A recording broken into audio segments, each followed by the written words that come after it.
3, 2, 1. And we're live. What's going on, guys? It's your buddy Nick Canino, and welcome to the FilmBrony Podcast, episode 11. This is where we talk about movie-related stuff, such as reviews, lists, and other great shit that we have here on this podcast. Originally created by Mr. Soren Saunders himself, FilmBrony. It was originally on his channel, which is Board Thunder Productions, but because of new management earlier this year, it's under my channel, which I'm pretty sure you guys already know that. Anyway, welcome to episode 11, and joining me right here is the guy that started the podcast, and we have a new guest joining us today. And so, would you two like to introduce yourselves? Hi, everybody. My name is Christian Frates. I'm an aspiring voice actor, filmmaker, and editor with autism. I'm also a YouTuber under irkneus, IRKENUS. Nice. And guess what just came in the mail? I'm excited to see it.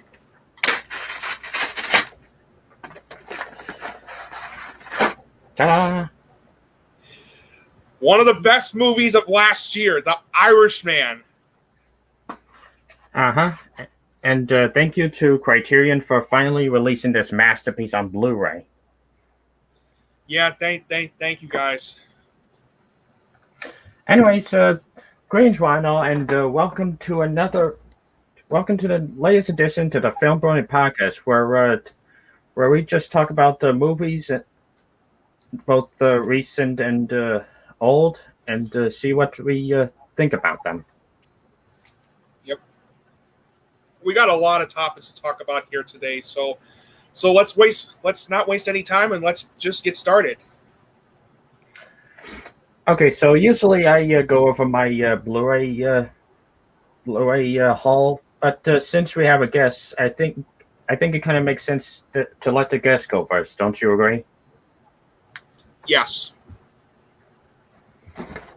My name is Christian Frates, and that I'm from Hingham, Massachusetts. And as you can see, I have an impressive DVD and Blu-ray collection. Sweet. Yes, and that I've been doing a lot of voice impressions of different characters, like, what's up, Doc? I'm hunting wabbits. Speaking of which, did you know that Billy West, the voice of Bugs Bunny for Space Jam and Ren and Stimpy, is autistic? Huh. I actually did not know that. He revealed his diagnosis with Gilbert Gottfried last year. Wow, nice. And I'm going to write an autobiography called Autism and Voice Acting and write down my accomplishments and what I have done so far. And to make things clear, I also have autism as well. Mostly I have like Asperger's syndrome, but I think you guys get the point already. Great minds think alike. Oh, absolutely. Yeah. And my YouTube channel has a lot of great videos. My most popular video is a re-upload of a video that Gray Delisle did, where she showcased 29 of her different voices, such as Mandy from Grim Adventures, Azula from Avatar: The Last Airbender, Reptar from Rugrats, you name it. Yeah, and Rugrats was one of my favorite animated shows growing up. The video has 500,000 viewers. Wow. Wow. That's an accomplishment right there, when your video, like, all of a sudden is like the most popular, especially with the 500,000 views. It's like, holy cow. Yeah, it just it really happens once in a full moon. I mean, my most popular video is like 4 million views. Neat. Wow. And most of them go up to like 100,000. 100,000 views. Nice. Anyways, as you are. Well, I'm just feeling very happy. And, I also have a Majin Buu sticker because I'm great friends with Majin Buu's voice actor, Josh Martin. That's awesome. You probably know him as the suit actor for Barney the Dinosaur. Yeah, I know who that is. So, but that's awesome. That's awesome that you're friends with him. I'm also great friends with other notable people. For example, in 2008, I met Steven Tyler with my parents and grandparents at Donna Green's place at Marshfield. Wow. Yep. And That's awesome. I happen to be great friends with all these different voice actors like Phil Lamar, known as Hector Concarne, Dracula, Sig, Green Lantern, Aquaman, Static Shock. I got to give you two very enthusiastic thumbs up for that, because that's got to be amazing to meet such famous people like who voice some great characters that we all know today, and all of a sudden become great friends with them. Mm-hmm. Kind of like when I met Donnie Wahlberg earlier this August and on Wahlburgers. For those of you who want to know who Donnie Wahlberg is, he's Mark Wahlberg's brother, who's well known for being in Blue Bloods, as well as Saw 2. He was also in The Sixth Sense. Yeah, he had a small role in that, and let me tell you, he was a great guy to talk to, especially when it came to movies. He seemed like down to earth, and it's just when it came to talking movies with him, he was so great. That was like the best experience I've had this year. He and Mark visited the restaurant called Newcomb Farms that my late grandfather owned. It used to be called Mug and Muffin, and my grandma was so nice to them.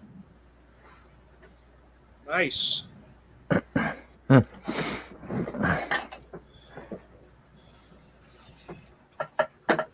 Anyway, so anything else? Well, I like trying to make lesser known products be well known in a way again. Yeah, same here. For example, you've heard of Evil Con Carne, right? I heard of that. Well, I've never even heard of it. Well, back for the Grim Adventures of Bill and Mandy, it was originally part of the Grim and Evil show alongside the lesser-known Evil Con Carne, and Yes. Evil Con Carne was the lesser received of the two, and according to Maxwell Adams, he said that two kids playing with a personification of death is more agreeable premise than a brain of a Mexican supervillain attached to a bear. And that explains why Grim Adventures of Billy and Mandy became like one of the most successful shows of all time. Not just commercially, but critically as well. Yes, but I just don't understand why Evil Carne gets swept on the floor. Yeah, I don't understand either. I mean, it was a very good show. I remember watching it back in 2000. I think it was around 2002 or 2003 when it premiered on Cartoon Network. 2003. Yes, 2003. Thank you. I did see an ad for it where Scar, how come people want to take over the world when you're a disembodied brain? Oh, wow. That is quite an impression right there. Yes. And I like making videos where I switch up the characters' lines with another's. For example, in the third Ratchet and Clank game, Dr. Nefarious talks to his robot butler Lawrence, only to learn it was a voicemail and says, "Fine, I'll do it myself. Kind of similar to how Thanos said, "Fine, I'll do it myself," from Avengers Age of Ultron. So I decide to switch the voices in response. Nice.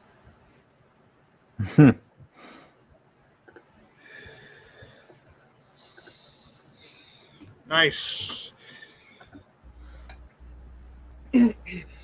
So You should check out my YouTube videos. They're very good. and after this program, I will.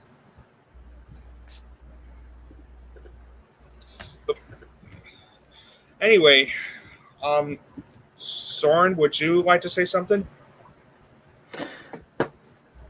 Yeah, it is pretty impressive to see to have this much knowledge about voice acting and to have such a career in it. Yeah, I say so.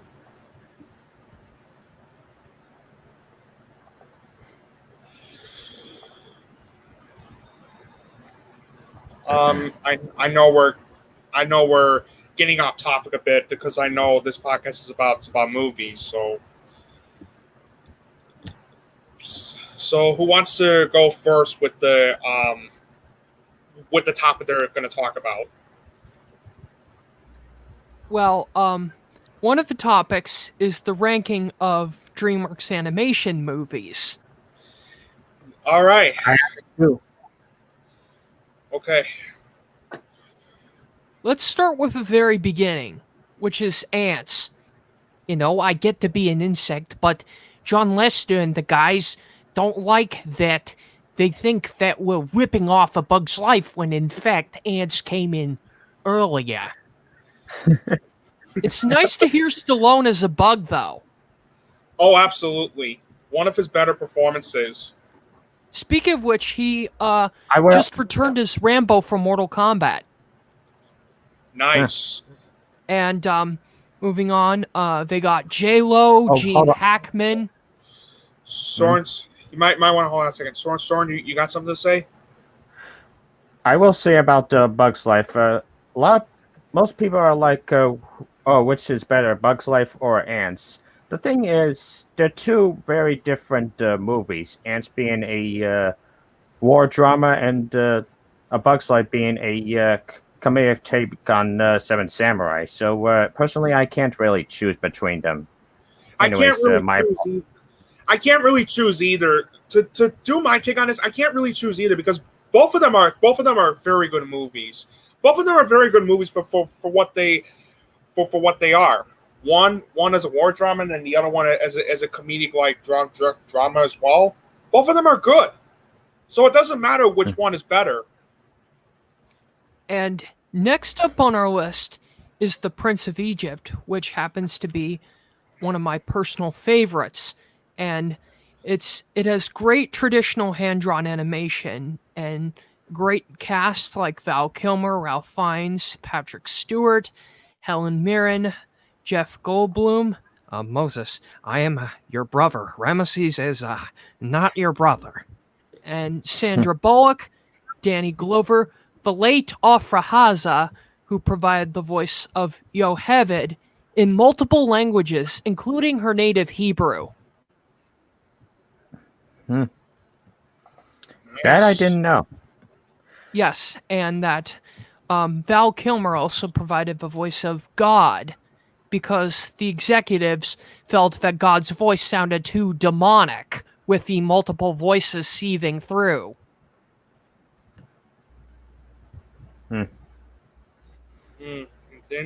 Interesting. Yes, I know all these facts, and I would say it's my top one. And next up is The Road to El Dorado, the Fountain of Gold posting. Such an underrated movie. It's not even funny.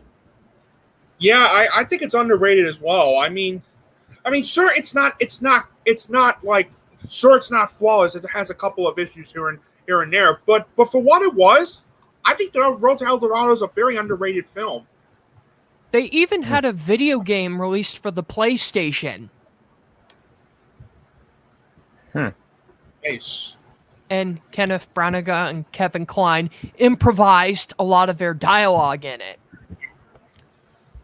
Wow. They even had Tobin Bell voice the map owner, from Saw fame. Wow. And Jim Cummings, a good friend of mine, provided the voice of Cortez. Fun fact, he wasn't supposed to voice Cortez, but the executives liked his voice anyway, and they decided to keep him in as the voice of Cortez. Interesting. Next up is Chicken Run. One of Personally, DreamWorks' Go ahead, I'm sorry. Personally, I don't really consider Chicken Run a DreamWorks movie because mostly Aardman made this movie and DreamWorks only distributed it. But yeah, Chicken Run's pretty good. I absolutely love Chicken Run, and I do agree that it's really Aardman's work since they did it first in Britain, but DreamWorks did distribute this in the U.S. So I count that as being like both. My pal Richard Epcar provided ADR for the different language versions of that and The Road to El Dorado. You know him as the voice of the Joker in Injustice, Mortal Kombat, and the voice of Raiden in Mortal Kombat, as well as Ansem in Kingdom Hearts after Billy Zane was replaced by him. And next up is the big green one, the OG Shrek. The best DreamWorks animation movie I've ever seen. I watched it again earlier this year to see if it still holds up to when I first watched it as a kid, and my god, it's in my top 10 favorite animated films of all time. And fun fact, Chris Farley was originally going to voice Shrek, but he died before recording could finish. I've heard about that. Yeah, I remember reading about that as well. So, rest in peace, Chris Farley. And Janine Garofalo was supposed to voice Fiona before Farley died. Yes. And Lord Farquaad is a caricature of Michael Eisner. Yeah. Because it's basically Jeffrey Katzenberg's way of saying, forget you to Disney.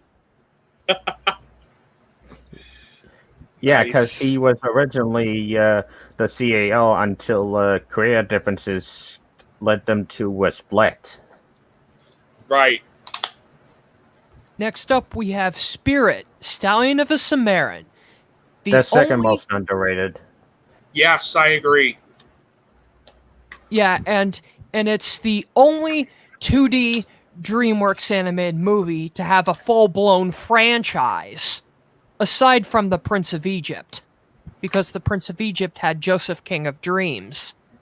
It was which was released direct to video. Yes, and Ben Affleck did a great job voicing Joseph. I will give him that. Yeah. And what else? We have Sinbad, Legend of the Seven Seas. I wasn't a fan of this one. The voice acting is fine, and the animation is great, but the story and script were a mess. I think it's the reason due to then current events, September 11, and that the screenwriter was known for making Gladiator, and he's more used to more Greco-Roman stuff, and that due to the political climate, many people didn't want to see an Arab protagonist, so they rewrote him as Mediterranean. That kind of explains why the movie was underwhelming, to say the least. Yes, and many say it had killed traditional animation for DreamWorks. Kind of like Treasure Planet for Disney. I'd say Home on the Range. Yeah, personally, it's Home on the Range because that film was like, that film had no idea what it wanted to be. Like, did it want to be a comedy? Did it want to be a Western? Like, what did it want to be? The problem with that film wasn't the animation. The animation was great. But the story in Home on the Range was a huge problem. And Shrek 2, which is my personal favorite of the Shrek sequels, it had the introduction of "Pray for mercy from Puss in Boots." That's one of my like top 5, if not top 3 favorites for sure. I like how these shops at Far, Far Away had stuff such as Old Navy or Burger Prince. Get it? Because there's a king in there. I remember that reference. And Farbucks.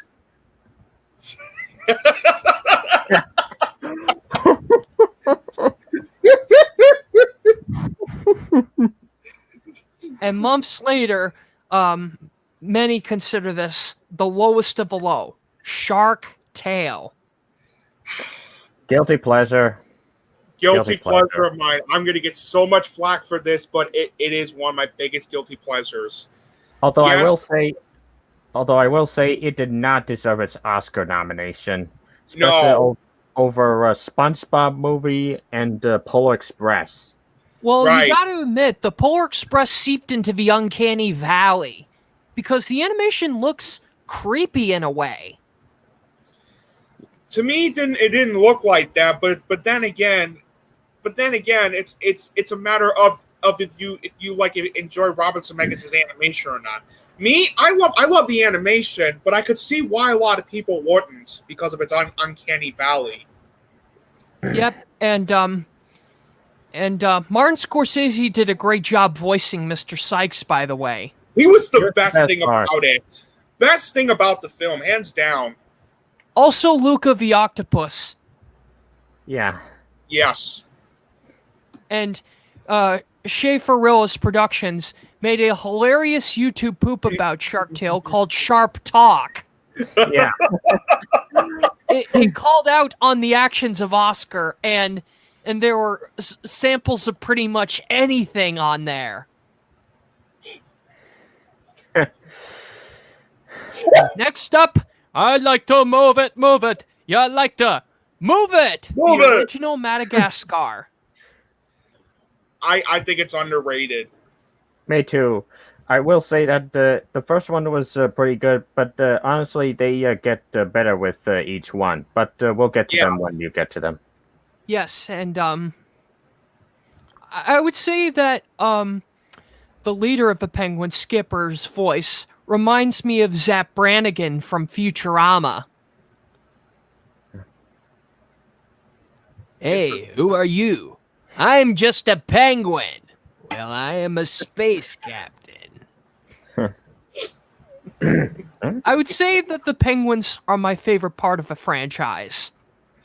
Same. Yeah, same here. And Wallace and Gromit, The Curse of the Were-Rabbit. I'm good with British accents. I absolutely love that film. That's like one of my top 3 favorites. It deserved its Oscar win. Yes, it did. Nothing what else. other animated film in 2005 are you going to find an animation that's just as that is just as spectacular as the Wallace and Gromit movie? Well, ironically enough, Helena Bonham Carter also voiced in Corpse Bride. And that's also a great movie too, Corpse Bride. But Wallace and Gromit set the standards for Aardman animation, like how Chicken Run did that in 2000 as well. Yes, and some executives from DreamWorks had forced some Americanization in Wallace and Gromit: The Curse of the Were-Rabbit, but it was used in a more positive way, kind of like how The Grinch had some problems that the Cat in the Hat movie would face, but not to a big extent. Right. And next up is Over the Hedge, one of my favorites. Another underrated film. Yeah, and Safe Willis also did a really good video about it. He did. Yep, yes, and I like it, and I feel like that some of the characters remind me of Sly Cooper. For example, RJ is like Sly, and Vern is like Bentley, but there's no hippo character. Right. And I would say Hammy, voiced by the one and only Michael Scott, Steve Carell, is my favorite. I am a crazy rabbit squirrel. In fact, I'm wearing his fur color. Nice. Yeah. And they even used a kid-friendly version of Rockin' the Suburbs for the credits. They even had a video game that continues the movie's events.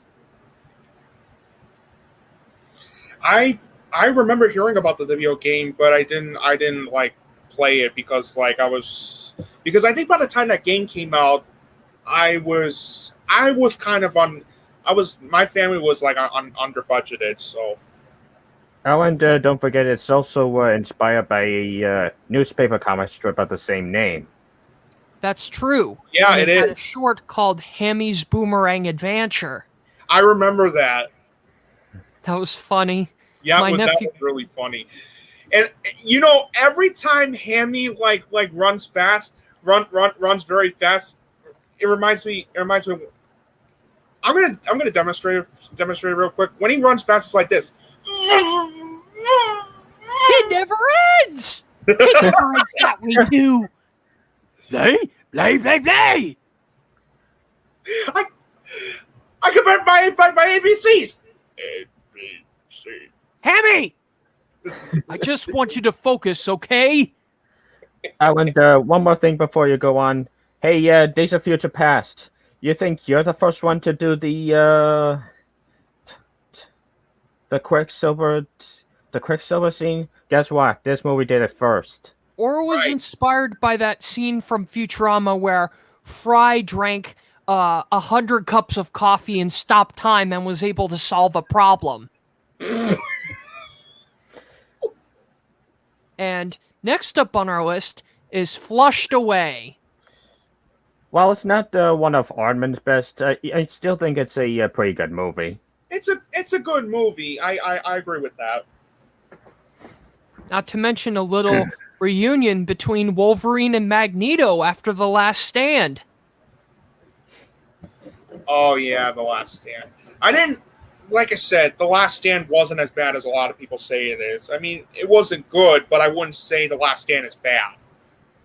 And I liked the little Wolverine reference where Roddy checks his clothing and he's deciding between a disco outfit and a Wolverine outfit. So he chose wisely and wore the disco outfit. That was funny. And who knew it would be CGI if Andy Serkis voiced in it? Right? Careful, Whitey! That's a banana skin! and also Davy Jones, Bill Nighy voiced Whitey. Nice. And I liked the villains, the Toad and the Frog. Yeah, I like them too. Yes, and those slugs, they're basically they're like the Rabbids or the Minions. Except I would argue that the slugs are, I think the slugs are way better than the Minions, if I'm being honest. Or on par with the Rabbids. Yeah.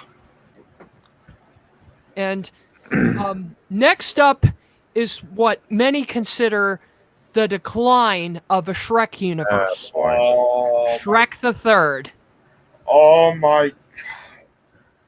I don't hate it like most people do, but I will agree that it's pretty underwhelming and hands down the worst of the Shrek movies.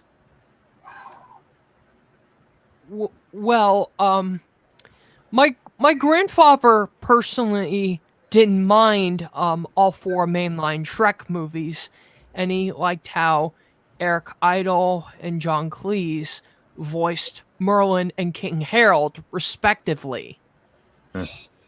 Look, I love Eric Idle, but his Merlin character in Shrek the Third was not only underused, but annoying as hell. Well, they have a different Merlin character in a Shrek video game who is more of a villain. Now, why couldn't they use that instead of the villain that we got in the third one? Prince Charming. Yeah, really. Well, but in fairness, Prince Charming singing. Need I sing more? Well, in my opinion, for my defense, is that without Shrek the Third, then you would see some gaping plot holes between that and Shrek Forever After. That is on. true. And next up is the hive of all internet memes, Jerry Seinfeld's B movie. You like jazz? How could I start it? You like jazz? That's my impression of Jerry Seinfeld.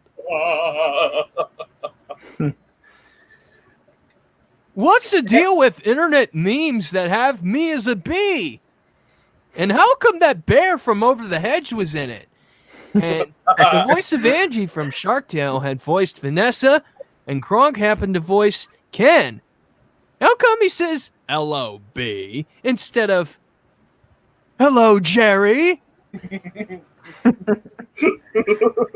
I would say it deserved all the internet memes because of how wacky it is. A male bee attracted to a female human. I remembered that, and I remember seeing that at the theater, and I'm not gonna lie, I was like, what? Well, that explains why people quote it like it's the Bible or something. I call it the Mean Girls of DreamWorks animation because once you start quoting it, people will notice it. I could see that. And before we move on, whenever I think of memes, this meme pops into my mind. The best of the memes ever. Snooping as usual. Hey, how about you search up the clip with Richard Epcar saying ping as Joker. Richard Epcar, Joker, Pingas, animated. Okay. Richard,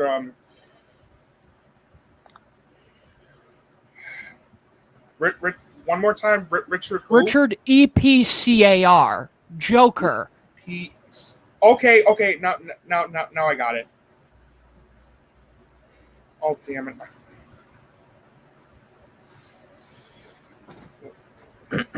Let me, Snooping as usual, I see. I was the one who made him say that.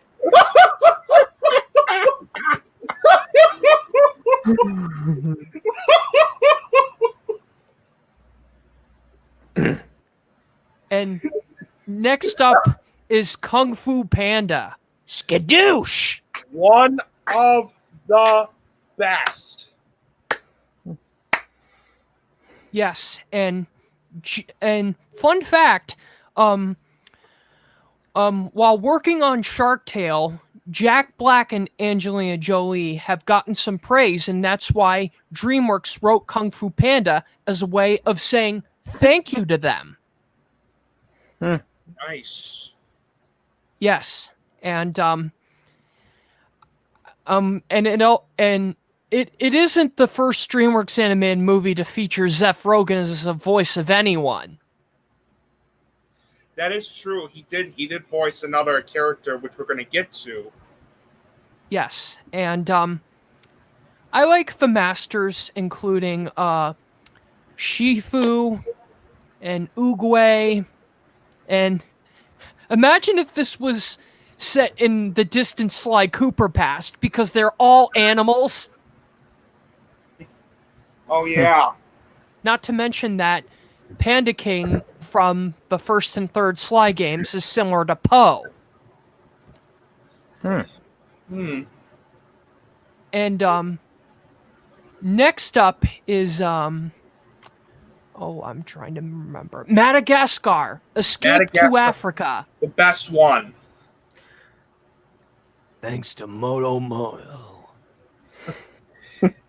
That's in my top 10 of the DreamWorks animation films. Yes, and I like how King Julian gets more attention in this one. Yes, that was awesome. Yes, and I think of it as how a sequel should be done. Absolutely. Unlike a certain sequel, which is coming out next year, which we'll talk about that in a little bit. And next up is Monsters vs. Aliens. Very underrated. Hey, Jill Apocalypse. I love you, man, and you're reviewed in 10 words or less, but 0 out of 10 worst DreamWorks movie. Seriously? And I liked the voice cast in it. Hugh Laurie did a great job as Dr. Cockroach, PhD. Yes. Yeah. Will Arnett as the missing link. Seth Rogen as Bob, which stands for Ben's. He was my favorite of the three, honestly. He stands for benzoate ostilazine bicarbonate, if you're curious. Right. And Reese Witherspoon did a great job as Susan Murphy, or Ginormica. And my pal, who's an actress from Atlanta, Lindsay Renson, is a fan of Reese Witherspoon, and I guess she must have seen Monsters vs. Aliens. Nice. Yes, and they even had a couple of specials and shorts and even a whole show, kind of like how Kung Fu Panda and Madagascar had their own shows. Yeah, but sometimes there are some things that should be just left alone as like either a movie or a special. Just saying. Well, the video game had pretty much the entire cast returning, with the exception of Hugh Laurie. Right. And next up, 2009. How to Train Your Dragon. Oh, yes! That's a very good one. One of the best. It was That movie should have been nominated for Best Picture, especially over King's Speech.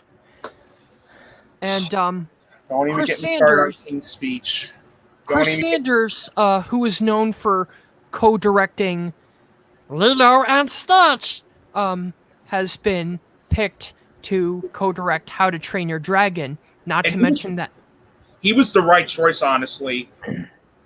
And the design between Stitch and Toothless is uncanny. Right. Yeah, really. And this is Hiccup here. We have to find more dragons as pets. You know about that Lilo and Stitch impression. I could also do that as well. Lilo and Stitch. Well, have you heard of Well, I like How to Train Your Dragon, and my pal James Earl Taylor provided ADR for Hiccup. He basically did a scratch track before Jay Baruchel could record the lines. Interesting. Yes.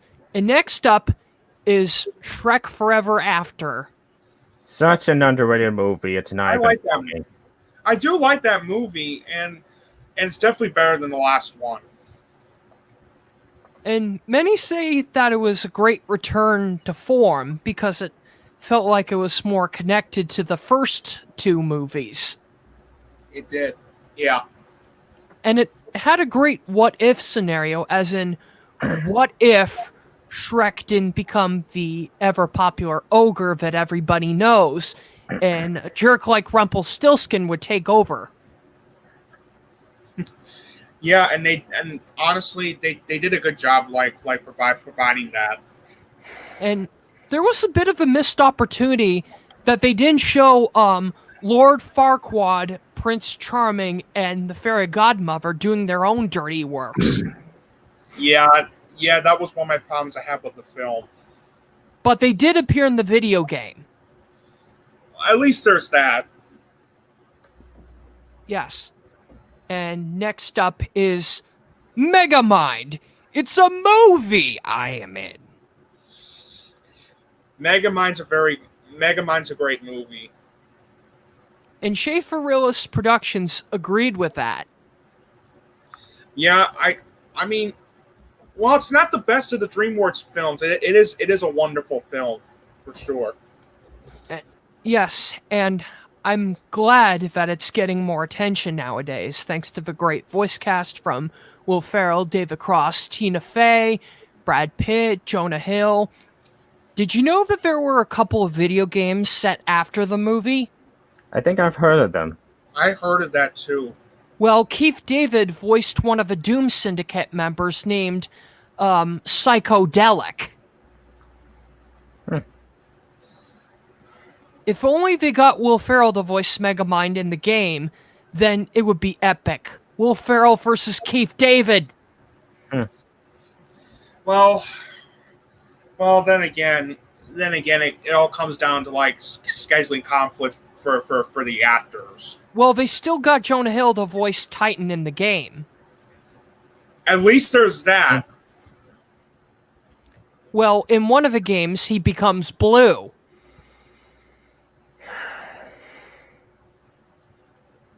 I actually did not know that. Me either. Yes, because he and the Doom Syndicate team up to steal Megamind's DNA, so he'll be Blue Titan. Interesting. Yes. And next up is we're in 2011. And Kung Fu Panda, the best of the movies. Kung Fu Panda 2. Kung Fu Panda 2. They're true. That's another great movie. Hands And down one the of the best of the trilogy. One of the reasons is that Lord Shen was a creepy good villain. Yes. Gary Oldman did a great job voicing him. He also voiced Ignitus in the Legend of Spyro games. Huh. I think I remember hearing that voice. Now you know that Lord Shen and Ignitus have the same voice. And also Yeah. Winston Churchill. Yep. And Kung Fu Panda 2 was amazing. It had great animation and had great recalls to the first movie, such as Inner Peace. Yeah, that was amazing. And we get to see Poe's true origin story. Yeah. We do indeed. That's And one of the next up- reasons why Kung Fu Panda 2 was such a great movie, because of like what they did and how they did it. Yep. And next up is Puss in Boots, the side story of the Shrek franchise. Good. I think it's a good movie, but I don't think it's great. I don't think it really deserved this Oscar nomination over Arthur Christmas or Adventures of Tintin or even Winnie the Pooh. Yeah. I actually liked it in a way because it was interesting and that it's no wonder why Puss in Boots got a spin-off because many say that he was one of the best aspects of the Shrek sequels. He was. And I can understand why some saying him in a solo film wouldn't be worth it. But some spin-offs are actually worth it, like The Scorpion King, for instance, which is getting a gosh-forsaken reboot.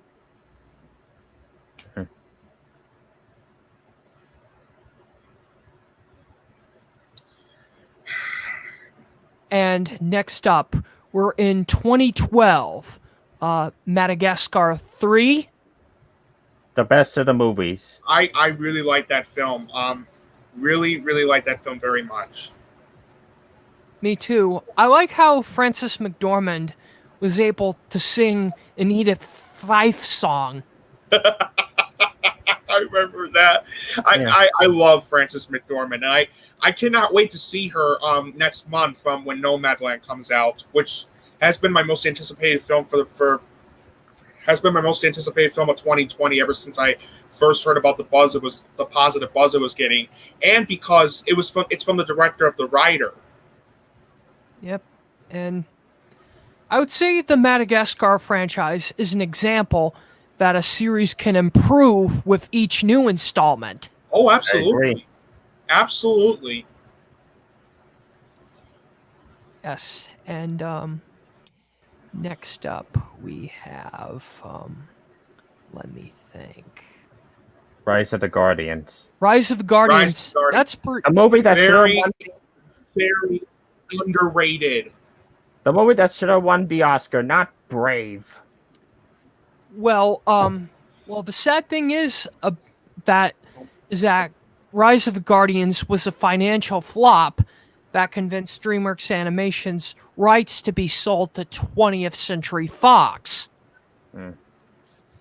Yeah, that was one of the problems why Rise of the Guardians failed, which is unfortunate because it's a very underrated film. Which the concept is great, the story is great, the voice acting is great, the animation's great, and yes, it has a concept that on paper sounded like iffy at first, but then when you see the execution of the film, it works for what it wanted to. It works for what it was trying to do. You can't go wrong seeing Santa team up with the Tooth Fairy, the Easter Bunny, Jack Frost, and Sandman, who doesn't talk. Absolutely. And for me, the best animated film of that year was Wreck-It Ralph, hands down for me. And that should have won Best Animated Feature over the overrated Brave. And the worst Pixar movie, hands down. And for me, it's Cars 2, but we'll talk about that another time. Well, next up is The Croods. It's good, but it's not great. I think it's because I completely forgot about it immediately after seeing it. And why it ever got the Oscar nomination over Epic, I will never understand. I think it's because some felt like it was too much of a carbon copy of the Flintstones. I did not see that. I mean, just because it's a family in the Stone Age doesn't mean it's an exact copy of the Flintstones. I mean, that's like saying...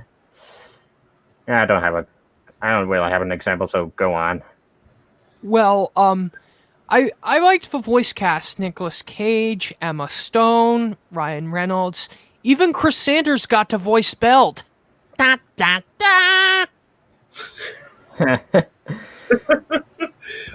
Yeah, the voice cast I do agree with. They did a wonderful job providing the voices of the characters. Yes. Hey, I'm Deadpool, and I am now a caveman instead of a gosh-forsaken Green Lantern! Hey, Eep, if you ever get me a wedding ring, don't make it green or animated. Oh, wait, we already are animated. So... Speaking of Ryan Reynolds, the next DreamWorks animated movie is Turbo. Guilty pleasure right there. I actually like that movie. Guilty pleasure right there. I mean, if you thought B movie was a meme-worthy movie, you have not seen Turbo. I mean, it is so ridiculous in its concept. I mean, a snail gets his powers from getting from a collision from a race car. I mean, seriously, you would have to be drunk to come up with such an idiotic concept like that. And really, the concept is so ridiculous. But I enjoyed that film for what it was. Me too. And I really liked the voice cast. Ryan Reynolds did a great job. Paul Giamatti, Michael Pena, known as Luis from Ant-Man, Michelle Rodriguez, Samuel L. Jackson. Where is Michelle? And fun fact about Paul Giamatti: this wasn't the only film in 2013 he was in. He would go on to star in one of the best movies of the last decade, 12 Years a Slave. Very good movie. Yep. Yeah. And,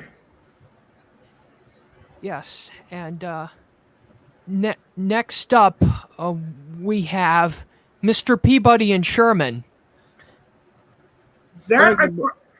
I find that film really underrated. Honestly, sure, it's not like flawless or anything, but I enjoyed it. Yeah, really liked it too. It did not, and it didn't really have really need to be as good as it is with all the commentary on the historical figures that they come up with. And fun fact: did you know that the director of this movie also was a co-director of my third favorite movie of all time, The Lion King? The 94 edition. Yeah. Yeah. And I thought it was great, and it helped educate kids about these historical figures such as Jackie Robinson, Albert Einstein, and it captured the whole spirit of a cartoon nicely. Yes. Kind of like how one of my most underrated animated films is also like educational and also entertaining. Like this movie right here, the Phantom Toll Booth. Neat. I remember that movie. I love this movie. I love Chuck Jones. I seriously love Chuck Jones. I love the animation in this movie, and I think it's an underrated film. If you have not seen the Phantom Toll Booth, check this one out. And next up is How to Train Your Dragon 2. My second favorite DreamWorks movie. That movie is so good. I think it's one of the best too. I would say that Drago Bloodlust is a well-written villain. Yes. Mm-hmm. Djimon Hounsou did a great job voicing him. And yes, and what's amazing about How to Train Your Dragon 2 is how we get like the backstory of the main character. With Cate Blanchett as Hiccup's mother. Yes. And it had some pretty big balls too, like killing off Hiccup's father in the second act. Yeah, that's something you don't see a lot in animation, and I applaud DreamWorks for doing something like that. Yes, and it got 92% on Rotten Tomatoes. Yeah, I think it deserved all the praise it got. I mean, if it wasn't for the Lego movie, this would have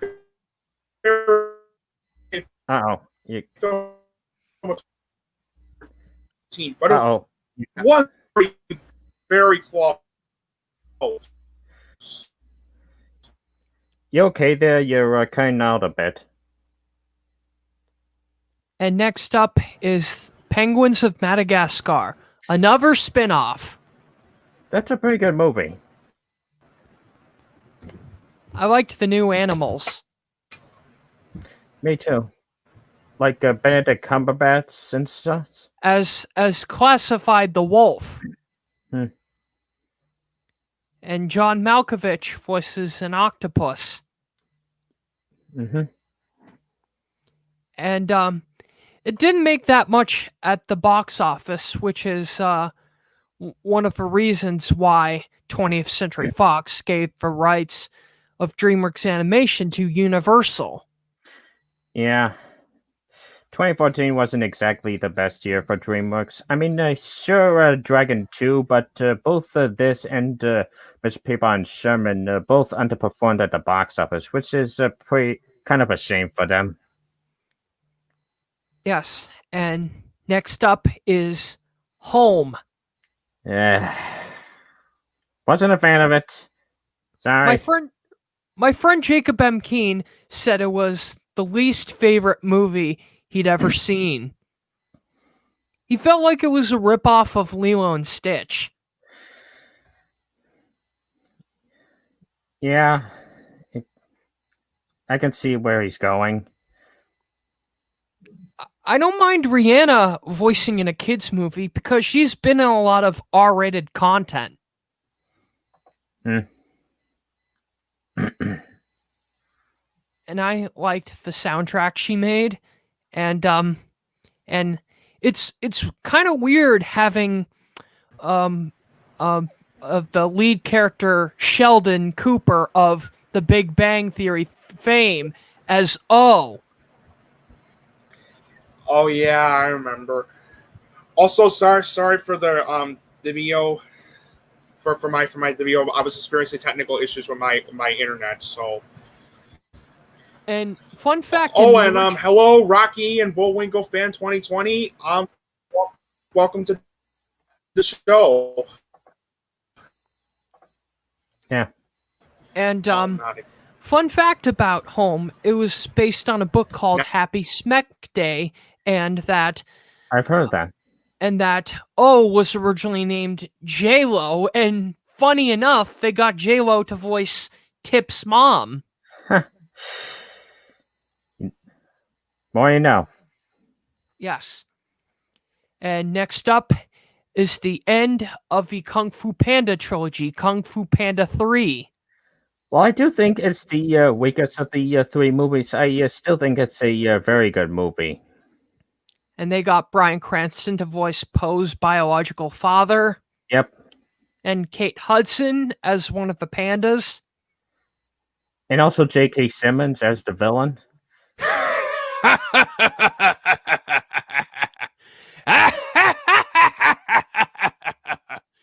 You serious?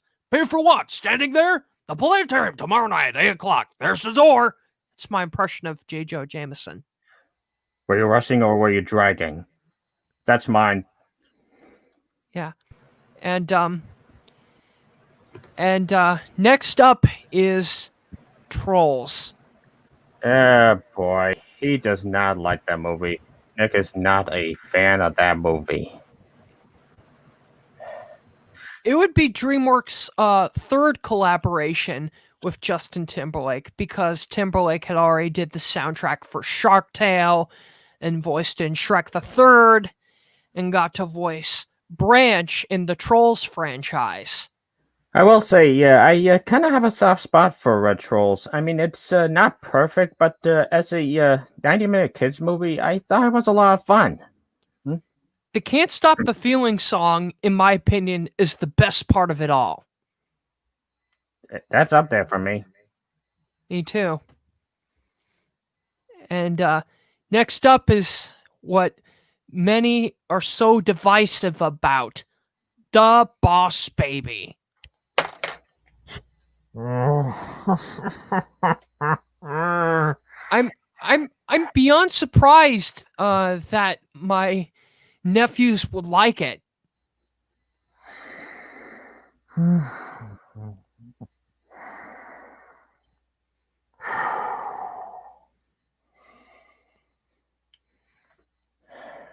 All I would say is, Academy, what is wrong with you with nominating this movie? Especially over the Lego Batman movie and Cars 3. Seriously? And it also got nominated over another DreamWorks animated movie of the same year, which we'll talk about later. Yeah. And I think The Boss Baby, even though it's based on a book, they had a similar cutaway gag with a baby as an executive on an airplane talking to an adult friend.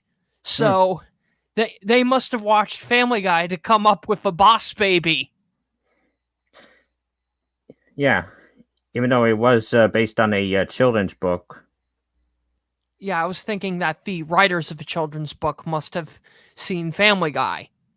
Oh, sorry, I miscommunicated you. Please continue. Yes. And one thing I did like is Steve Buscemi's voiceover. You can't go wrong with Randall Boggs. No, you can't.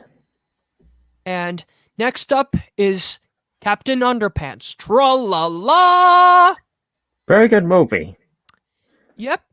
it should have gotten nominated an Oscar back in 2017 over The Boss Baby. Oh my god. Well, Oh my. Well, I guess you should be glad that you had technical problems because we were talking about both Trolls and The Boss Baby while you were out. Good. Trolls, I did not care about. The Boss Baby on the other. Well, the Captain Underpants. I hear you. Hold on. That was my worst film of 2017. I mean, the Emoji Movie was bad, but I'd rather sit through that than look at a nanosecond of The Boss Baby. And that was my worst animated film of that year until I saw the Tom and Jerry Willy Wonka movie. Well, we're currently talking about Captain Underpants. That was very good. It captured the heart and spirit of the books.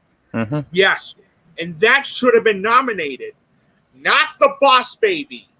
Even David Soren made a joking post on Instagram that he was unhappy that what he directed, Captain Underpants, got snubbed. And I don't blame him. I don't blame him for being this unhappy. I mean, that film, although not perfect, that film captured the spirit of the books very, very well. It Yes. did. And Chris Farley was also going to play Captain Underpants in a TV show, but he died. Right. I remember hearing about that. Bless you.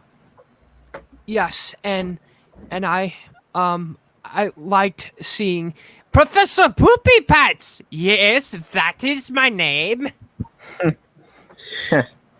Okay, that I remember that, and that was one of the best parts about the film. Yes, That's how you do toilet humor right in a film like this. my nephew actually liked it better than The Boss Baby. Good. You know what? Your nephew has great taste. Thank you. It does. He does. You're welcome. Yes, and the Uranus. That joke would be important because it helps the two boys get their laughter back. Yeah. Yes. Imagine in an alternate world where it got a sequel instead of a Boss Baby. Yeah, really. Oh my god. Or Rise of the Guardians 2, or Monsters vs. Aliens 2, or El Dorado 2, or even some spin-off movies of Prince of Egypt telling other Bible stories. That would have been better than Boss Baby 2. And next up is How to Train Your Dragon 3, The Hidden World. Great movie. Well, fun fact, they were going to have Drago Bloodlust as the main villain again, but they removed him. I'm actually surprised by that decision because I think he would have been a great villain. Yeah, and I liked how Toothless meets the Light Fury and goes, I remember that. That. It would have been my favorite. When I saw that, I thought it would be the best animated film of that year until Toy Story 4 came out.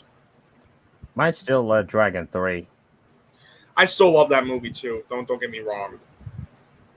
yes. And next up is Abominable.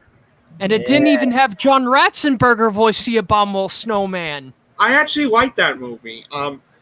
Sure, it has some problems with some of its characters, and the pacing can feel a bit off at times. But overall, I thought it was a very good movie. Wasn't really the biggest fan of it. My biggest problem is it's a bit generic. I mean, Yeah, look at the concept alone, and if you've seen E.T. the Extraterrestrial, Or you the know Iron Giant. exactly how it does. Yeah. yeah. I would say that E.T. and the Iron Giant are, in a way, better than Abominable. Yes, Damn right. that I agree with.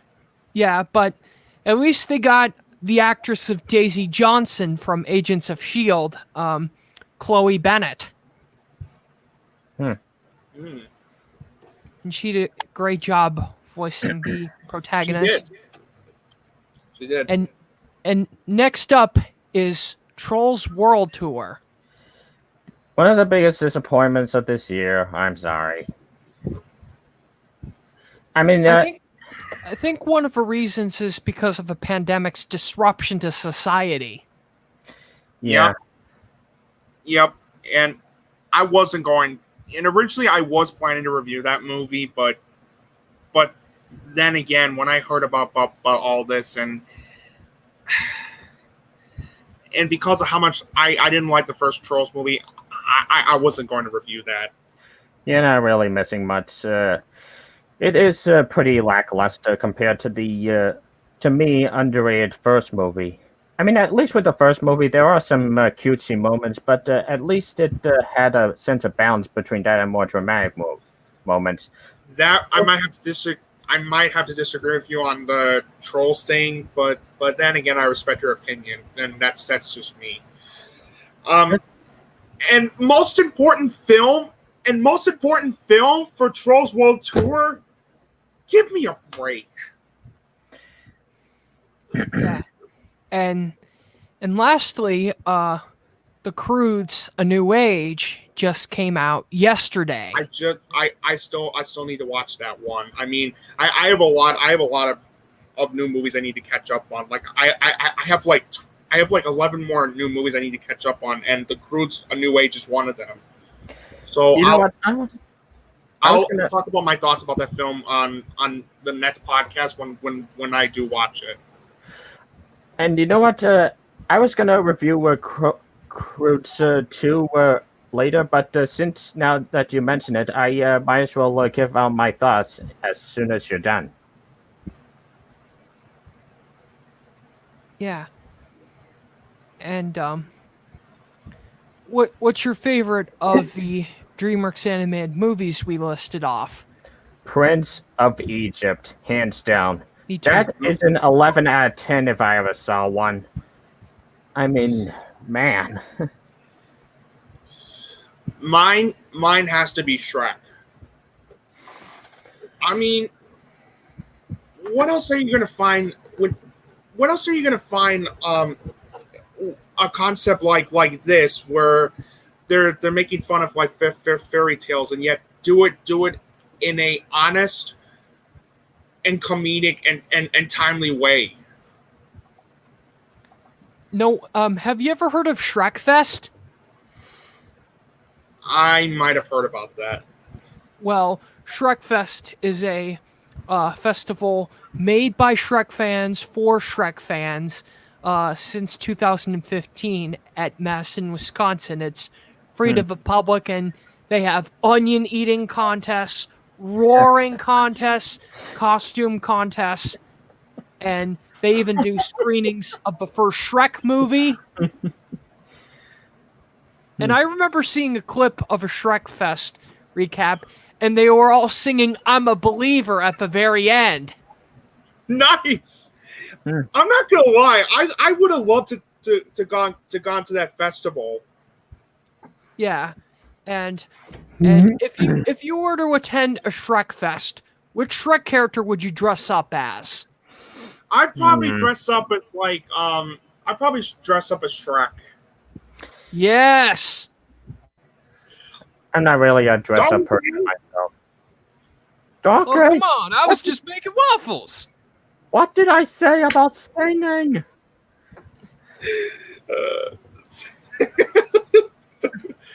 Donkey! Yeah. As for my least favorite, You bet your ass it's the Boss Baby. Same. Again, good animation, but everything else sucked. I mean, like I said, the Emoji Movie was bad, but I'd rather sit through that than the Boss Baby, and that's really saying something.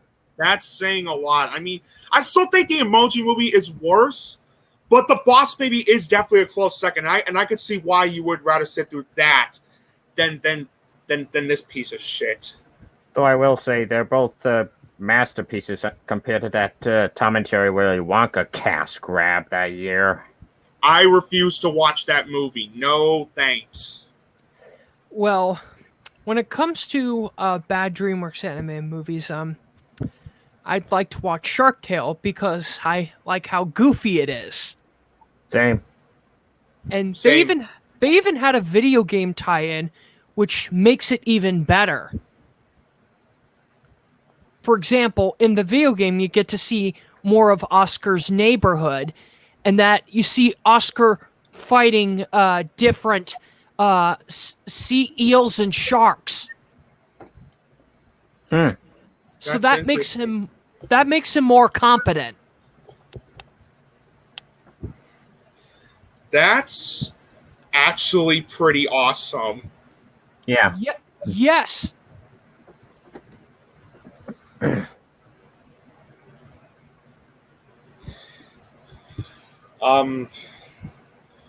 So we got the DreamWorks thing. So what's next?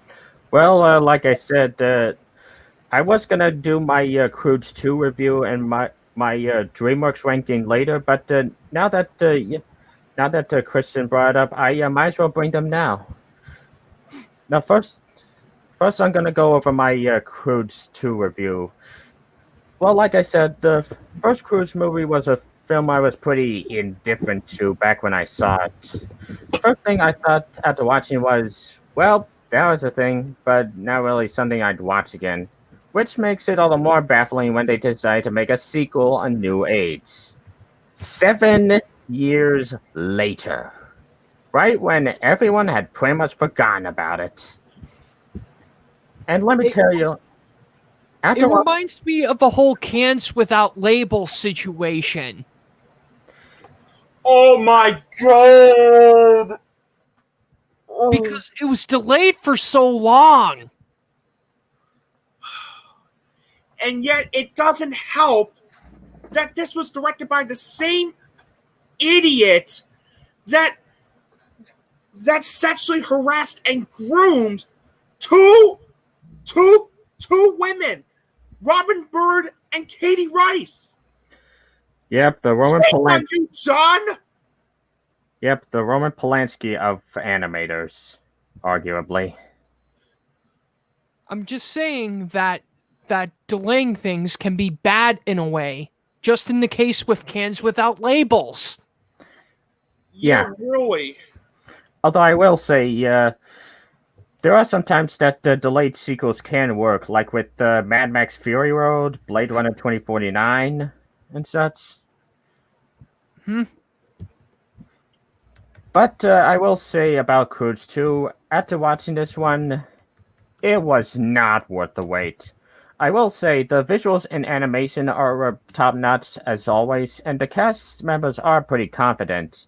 This movie suffers from rehashing the same story as the first, where the dad has to embrace new things in the world and let his daughter go with her boyfriend. And the comedy was a hit and miss, and the music was So you get yet another placement in this mediocre year in animation. I'd say don't see this in theaters, just wait until it comes to digital. 5 out of 10, C+. Kind of like how Dumb and Dumber 2 rehashes some of the same stuff from the first classic movie of 1994. I will admit, I do like Dumb and Dumber 2, but I do agree with you that I didn't like how it rehashed some of the scenes from the first. Yeah. I haven't seen Dumb and Dumber yet. Go ahead, sue me. It's really funny. It's a classic. It's about two idiots, Lloyd and Harry. They're best buddies, and that Lloyd has gotten a package from a woman named Mary, and he was supposed to give it to her at Aspen, and they're hunted down by a group of thugs. One of them is Mentalino, and the other is J.P. Shea, and their leader is Mr. Nicholas Andre. It's so good. They even got Cam Neely of the Boston Bruins fame as Seabass, who is a trucker who likes bullying Harry and Lloyd. Who is the dead man that hit me with the salt shaker? My dad is a Bruins fan, and he was happy to see Cam Neely as Seabass. Nice. Connor, when you said two dudes, it reminds me of that movie I watched the other. It reminds me of that marathon I watched the other night, and I'll talk about that in a little bit. All right, but for now, I'm just gonna go ahead and quickly list off my personal ranking of all 36 Dreamworks animated movies from worst to best. Oh, and in case you guys are wondering, no, I did not make this list to coincide with Saferlis' own Dreamworks ranking posted earlier today. It was just coincidental, okay? Anyway, so Yeah. number 36, the worst of them all, The Boss Baby.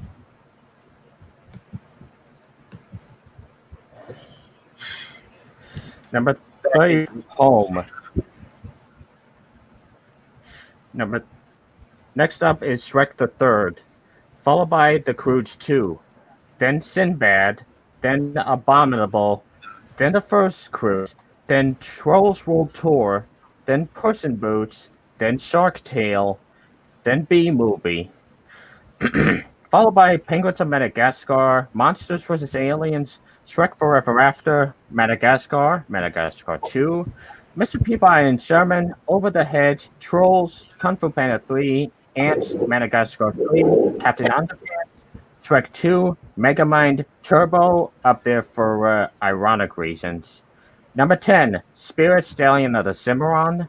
Number 9, How to Train Your Dragon 3, The Hidden World. Number 8, The Road to El Dorado. Number 7, Shrek. Number 6, Kung Fu Panda. Number 5, Kung Fu Panda 2. Number 4, Rise of the Guardians. Number 3, How to Train Your Dragon. Number 2, How to Train Your Dragon 2. And number 1 is the magnum opus Prince of Egypt. Nice. Since I don't have a list and I came unprepared for this, I'll just go ahead and list my top 5 favorites. I'll go ahead and list I'll go ahead and list my top 3 least favorites from DreamWorks Animation, and then my top 5 favorites. So as for my top 3 least, number three goes to Home.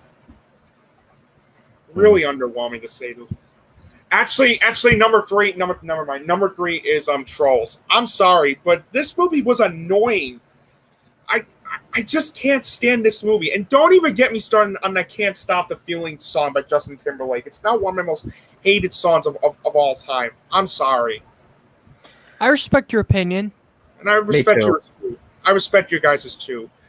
Number 2 was originally my least favorite of the DreamWorks animation movies until one certain film took the spot in that.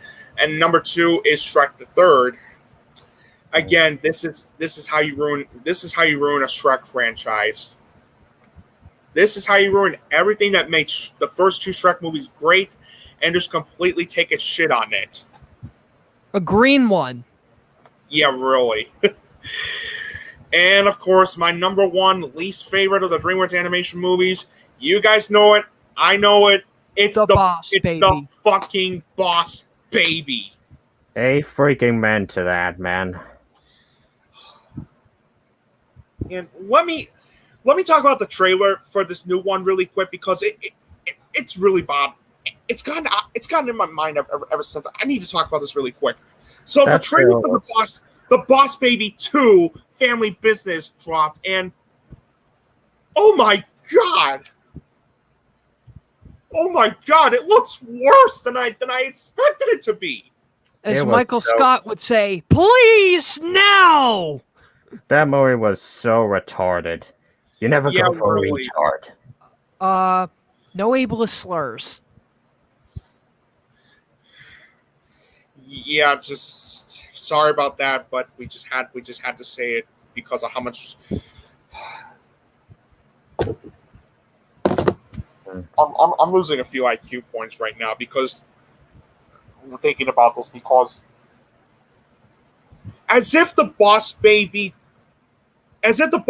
wasn't bad enough. Now we have the Boss Baby family business. We have the Boss Baby family business, and the whole plot is just so unbelievably stupid. It was. I mean, the movie hasn't even come out yet, and already this is already looking like it's going to be one of the worst films of 2021. I mean, how does a formula transfer you back? I know I shouldn't be questioning logic in a comedy or an anime film, but how does a formula turn you back into a young baby or a person? That doesn't make any sense. Hell, why even have the time skip to begin with? Just have it take place like a few months or a year after, not 20 years. Yeah, really. Again, another reason why I hated the first movie, because of its sequel bait ending. Yeah. And you know, this reminded me of another movie that tried to do this formula where it turns you back to a young age. Nutty Professor 2: The Clumps. That movie.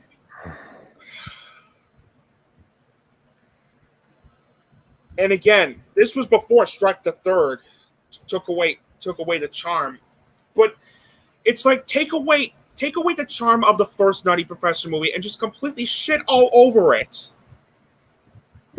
And how does a youth formula turn you back at a young age? That really does that really I just don't understand. But as if that plot wasn't even bad enough. Now they showed in the trailer where it's like, I can't even believe they actually did this. They actually have ninja babies. Let me repeat that again. Ninja fucking babies are in the Boss Baby 2 family business.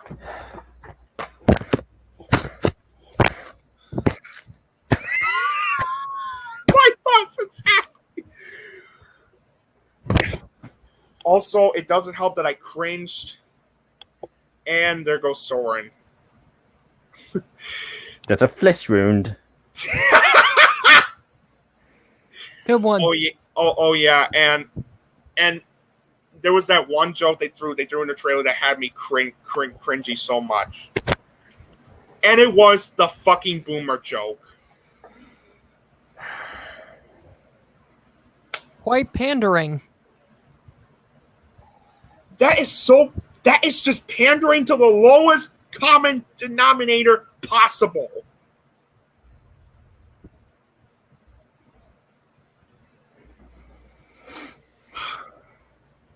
I know you guys get it already, but it's just, oh my god. I thought The Forever Purge was going to be my least anticipated film of 2021. I was dead wrong. Dead wrong. This is my least anticipated film of 2021. And God help me when I review this one. Me too. At least DreamWorks is going to work on Spirit Untamed and the Bad Guys. They better be better than this. They better.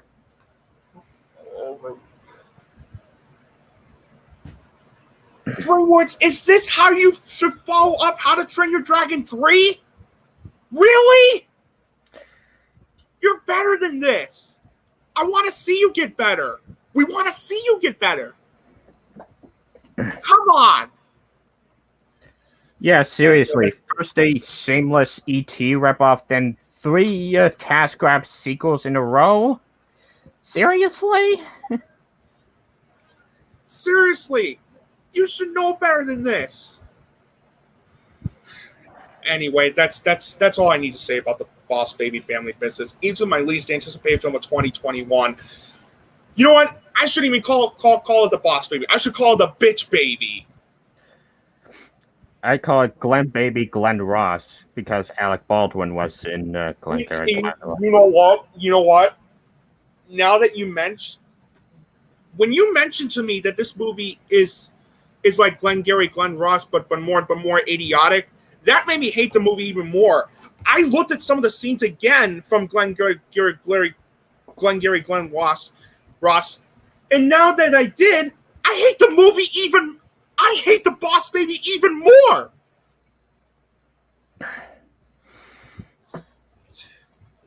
That cookies are for closers. Quote, are you shitting me? Are you shitting? I'll be right back.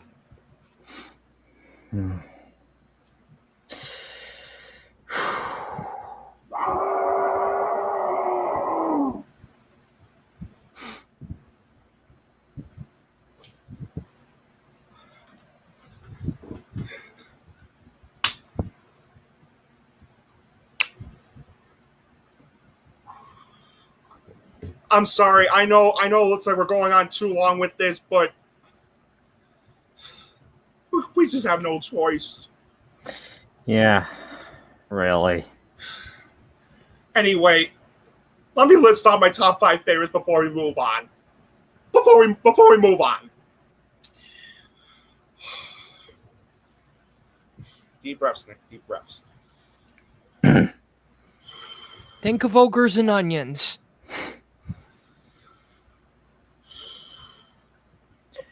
Okay. All right. So, here we go. My top 5 favorites. Number 5, How to Train Your Dragon 2. Number 4, the underrated Prince of Egypt. That's my number 1. It's definitely up there for me. Number 3 is, I think, the best of the art. Actually, I'll get to that in number 2. Number 3 is Kung Fu Panda. It's the first Kung Fu Panda movie. Number 2, the best of the Aardman films, Wallace and Gromit, The Curse of the Were-Rabbit. And my number 1, of course, the first Shrek movie. Your top 5 list was pretty good. Thanks. Shrek was the very first movie I saw in theaters. Nice. I remember seeing it in theaters with my mom back when I was 4, and I remember seeing a Jimmy Neutron trailer attached to it. Nice, and I really love that Jimmy Neutron movie. Haven't seen it in a while myself. I'll have to get to it when I get to it. Kevin Michael Richardson was going to voice a character in it, but his scenes were cut out. And I always hate it when that happens. Like you get a part, and then all of a sudden, you're not in the final product. Because in the trailer, you see a scene with the Yokian soldiers getting the toaster, and one of the soldiers, which is Captain Spore, voiced by Kevin Michael Richardson, says, "Freeze that image. The search is over." I remember. I love that movie, and I also love the show, The Adventures of Jimmy Neutron Boy Genius. That was one of my favorite shows growing up. Yep, and now let's move on. All right, let's move on. All right, so I have a couple of movie reviews I'm going to talk about. I have a couple of new movies I'm going to talk about. One of them. Well, first, I want to talk about the mediocre and the bad one first before I get to a very good sequel. So we're going to start with the mediocre one. This is the movie that has been considered to be one of, if not the worst, of the Disney live-action remakes. And while I do think it's not good, while I don't think it's good, I don't think it's the worst of the Disney live-action remakes. That film is Mulan. That is one of the movies you and I are gonna disagree with, Nick. Right. Now, is it the worst of the Disney live-action remakes? No, not even close. Not even close. But do I think it's a good movie? No. And here's one of the reasons why. First of all, the story is soulless. Absolutely soulless. Like, you don't even... And because of the story is so soulless and just forgettable, the characters are also soulless and just downright shallow, including the Mulan character. Like, how is that even possible? Like in the original animated film. In the original animated film from 1998. The Mulan character in that film was very well developed. She was fleshed out. And you could care about her. In this remake, though, there's not that much character to her. And worst of all, she came up as being nothing but a Mary Sue. I didn't see her as a Mary Sue. Sorry for disagreeing with you. I respect your opinion, as always. I mean, at least Ming-Na Wen made a cameo in it. Yeah, but the problem was it was few and far between. I'm just saying.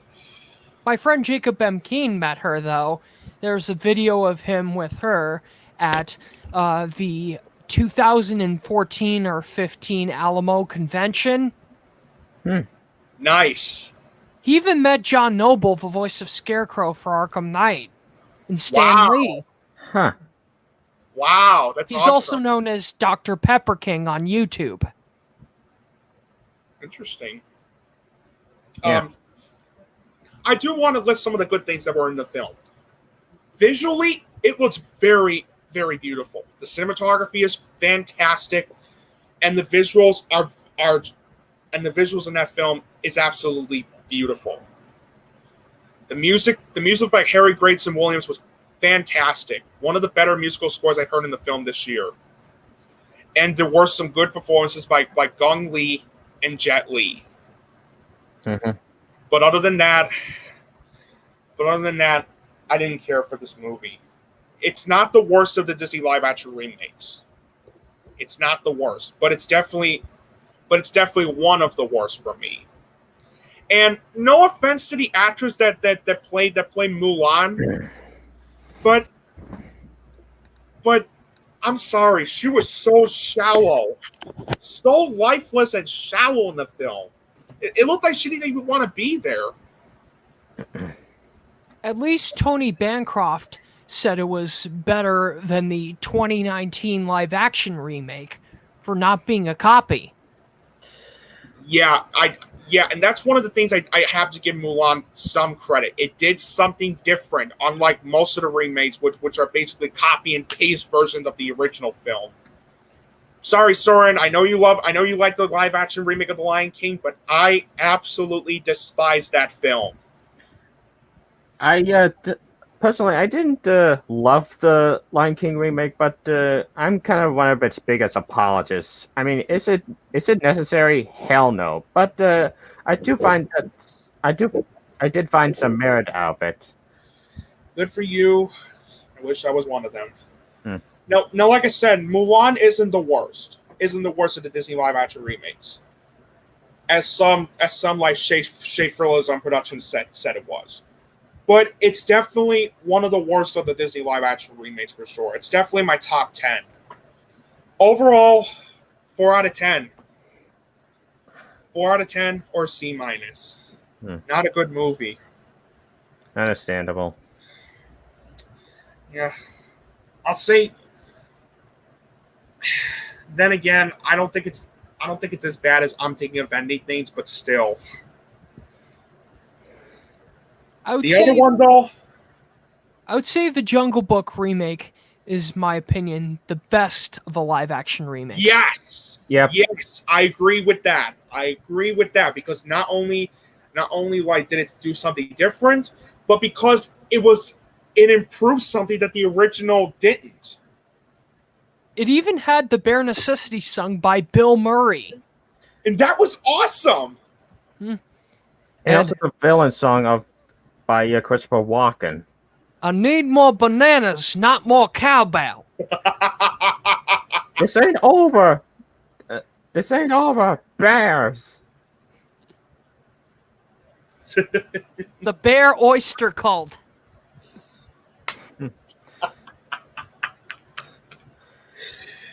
All right, and then, all right, so my next one. Okay, my next one, I want to talk about this. What happens when you have a movie that could have been interesting with its concept, but in execution, it falls completely flat? You get something of a wasted potential. You get something of a wasted potential. And that's how I felt when I watched Antebellum. And Antebellum. I have not heard good things about that movie. Oh my god.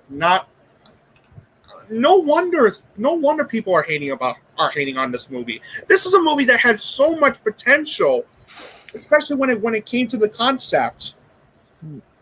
It had so much potential, and yet the execution of the film was very lackluster at best. And I might have to get into spoilers. I might have to get into spoilers in a little bit, because there's this twist and ending that was revealed in the film that really, really pissed me off and made me go, what?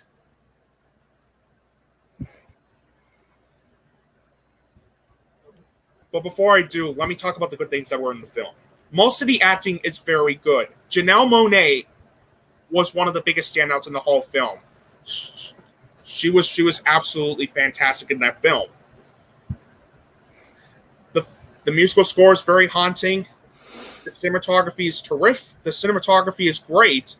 And the first 30 minutes of the film were very promising since it set up this whole like slavery thing, like the whole horrors of like slavery.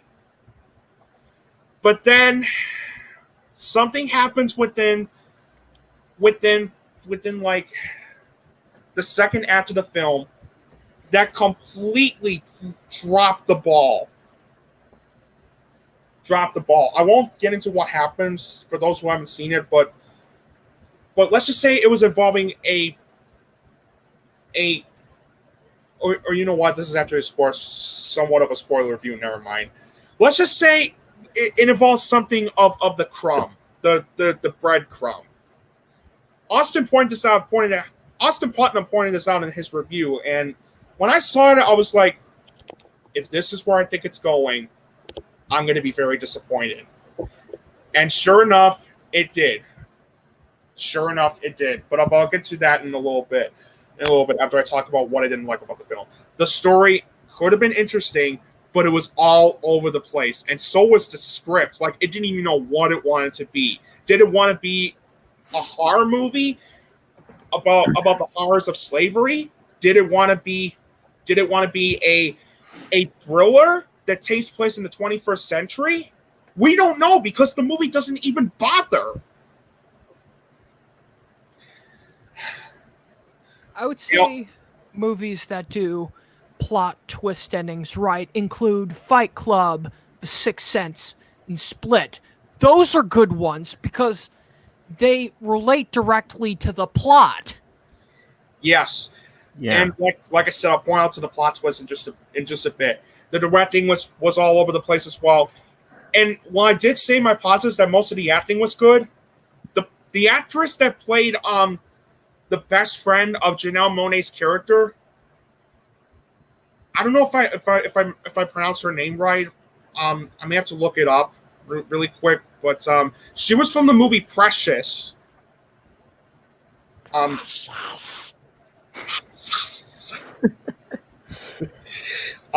By the way, if you have not seen Precious, I highly recommend giving that one a watch. That movie is fantastic. I will say Monique deserved that Oscar. Yes. Okay. okay, I'm looking this up, and her name is Gabri Sidibe. Gabri Sidibe. She should have won the Oscar over Sandra Bullock. Yeah. I love Gabri Sidibe. But oh my god, in Antebellum, she was so annoying. I don't know if that was if that was the way she acted in the film or if it was the script. But as soon as I saw her character and she was like going all crazy and shit, I immediately wanted to see her get killed off in the film. She was so annoying. Not to mention the editing was a huge mess. Like there were some edits in the film that really didn't make a lot of sense, including the plot twist, which I'm going to talk about. Also, it's boring as hell. There were times where I, because of how much I didn't care, I was like so bored. I mean, and worst of all, it relies on those cliches that we've seen in other horror films before. And the whole movie is underwhelming. Very, very underwhelming. That is until the plot twist and the ending.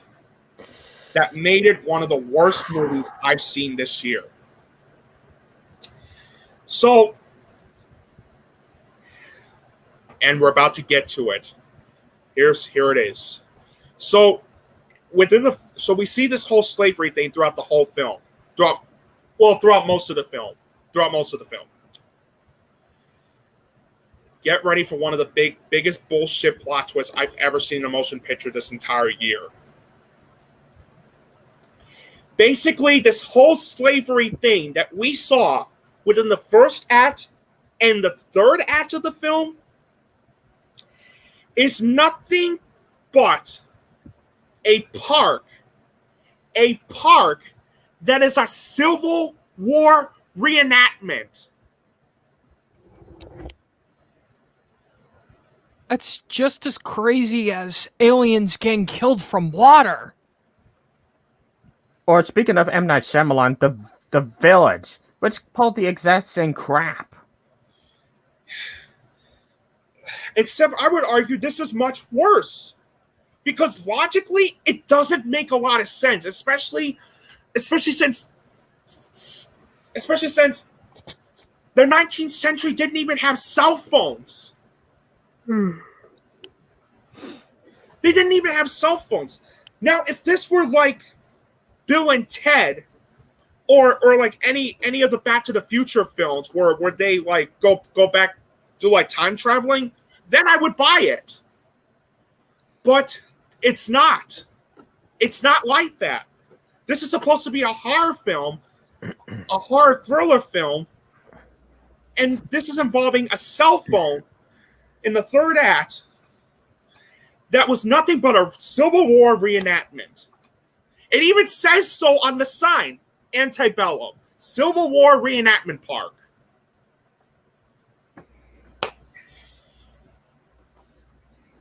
That's just lazy writing. As Deadpool would say it.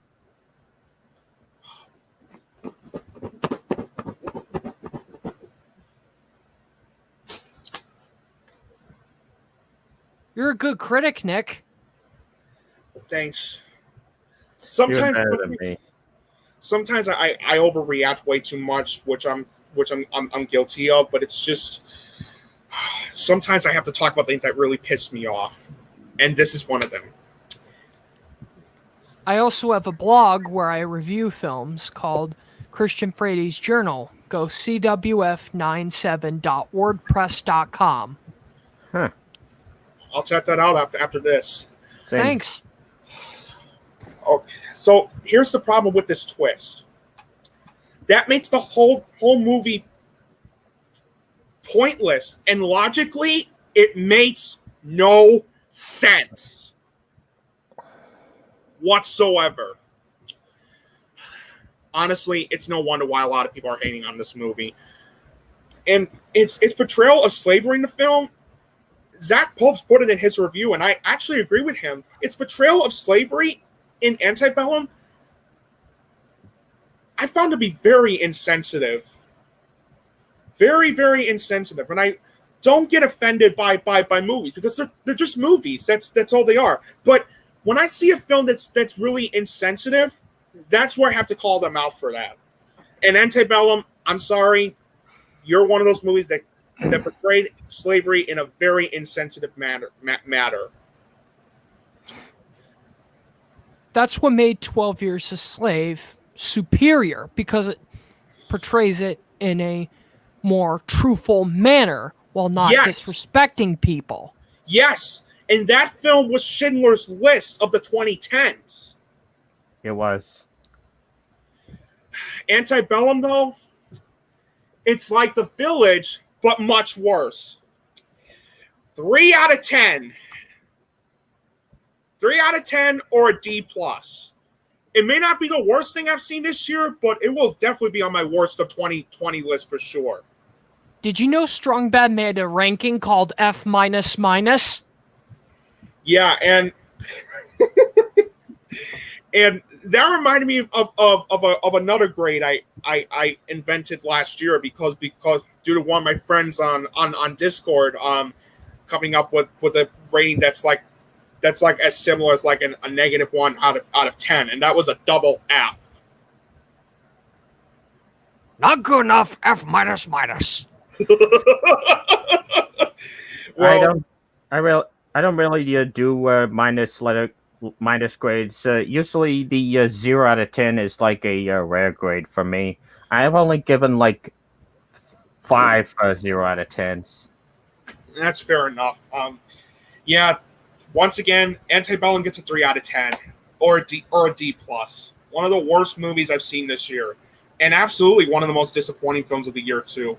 It may not be as disappointing as Wendy or Irresistible, the movie directed by Jon Stewart, but it's very, very close. Very close.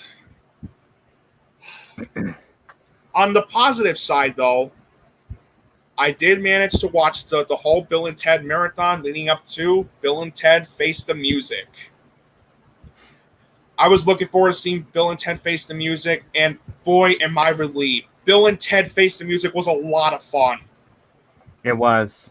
I absolutely dug the hell out of this movie. First off, let's get to the obvious. Keanu Reeves and Alex Winter, both terrific as Bill and Ted. Not only do they deliver terrific performances in that film, but the chemistry they had is still there. Yep. The other actors do a fantastic job too, including Samara Weaving, who plays I'm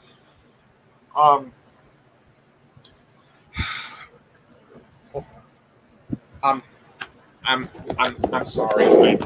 I like your MLP poster. Oh yeah, thanks. The Fluttershy poster. I got it last year at Winnie City HodyCon. I just made an MLP parody video based on the Adam Sandler sketch Buddy. Nice. And like the sketch, it's set on a train. Nice. And before I do continue, I have this. It's my Pony Sana. His name is Neat. Rocky Metal. He's supposed to represent me. And this was a commission. I paid $450 for him to get made. And boy, did this seller did this plush maker do a great job making him. Big shout out to little boy Peep for making him. You did a fantastic job. Seriously, you did a fantastic job making my Pony Sana. My friend Jacob M. Keen is a big-time brony. Nice. He does great impressions of these different characters. Nice. Awesome, Soren. Soren, your mic's muted.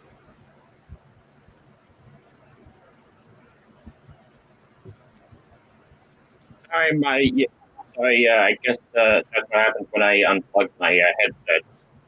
Oh, As okay. as I was saying, I have the first 6 seasons, the first 3 Equestria Girls movies, and the disappointing but entertaining enough theatrical film. I actually like that one, but I do understand why you were disappointed. Anyways, my apologies, as you were. No worries.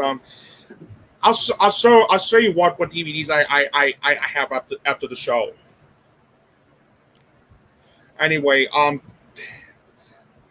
Anyway, back to this. So I already mentioned Alex Winter and Keanu Reeves. They were both terrific. But Samara Weaving and Bridget Lundy Payne, they were both terrific as Bill and Ted's daughters. And they also had terrific chemistry in it as well. Now, one big problem I did have with the film is that the wife subplot was like felt a bit abrupt and felt a bit rushed. And because of that, it did kind of drag the film down a little bit, especially in the first act of the film, minus that hilarious opening sequence, opening song, I should say. Did you know Frank Welker did vocal effects for different characters in the first 2 Bill and Ted movies? Yes. And not to mention that Mabel Pines is in this one. Kristen Shaw. Yep.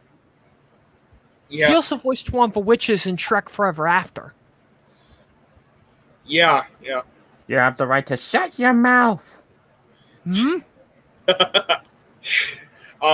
So anyway, back to this.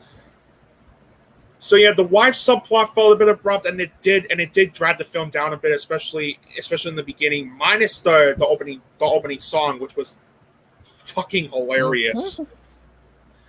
But other than that, I dug a lot of this movie. It was a lot of fun, and what I really loved about this movie was the comedy. When the comedy hits, especially with the time travel stuff, it hits home just as much as the first movie did. And the way it ended, and the ending was absolutely amazing. I was grinning throughout the ending of the film. It was so moving, and it was so charming. Filled with so much heart. So much heart. I mean, it's a happy film. It's a happy film that knows what it is and has fun with what it is. That's what Bill and Ted Face the Music succeeds as. I absolutely enjoyed this movie a lot. I absolutely enjoyed Bill and Ted Face the Music. It's funny, it's entertaining, and it's filled with such, and it's got such a wonderful heart to it too. I would have loved to given this either a 10 or a 9, but again, I really wish the wife subplot wasn't rushed, and they could have fixed the pacing, some of the pacing issues in the first act of the film. And also the visual effects are a bit iffy at times, almost like a fan film. Yeah, I will admit some of the green screen felt a bit noticeable at times, but then again, it didn't bother me that much. It was noticeable, sure, but then again, it didn't bother me that much. Other than that, though, 8 out of 10. 8 out of 10 or a B+. Check it out, especially if you're a fan of Bill and Ted. I'll have to get the entire trilogy on Blu-ray sometime. I'm gonna try and get the entire trilogy on DVD as well. And I'll save up for it too, because I always get along with my pals. Absolutely. And remember this, folks. Remember what Bill and Ted always said. Be excellent to each other and party on, dudes. Dude. You know, if the Bill and Ted wasn't made, I don't think we would have had Wayne's World. Or Dumb and Dumber. Exactly. Yeah. that I gotta applaud the filmmakers for taking like the audacity and the guts to make something as dumb but really really fun and entertaining and just amazing as like Bill and Ted. I mean, the concept alone is dumb, but the execution is what matters. And it knows how to have fun with it. And that's what I love about those Bill and Ted movies. Heck, even though Bogus Journey wasn't as great as like 1 or 3, I still enjoyed it. Seriously, Bill and Ted are like one of the best like creations of the 80s. That's all I need to say about Bill and Ted Face the Music. All I could say is Keanu Reeves, Alex Winter, and to everybody involved with the film, well done. Mm-hmm. And thank you. All right, so Soren, I think you're ready for the to rank the 50s Best Picture winners. Actually, yeah. But first, you want to do that first, or do you want me to go over my Blu-rays? Why don't we go over the Best Pictures first, and then you could do the Blu-rays last.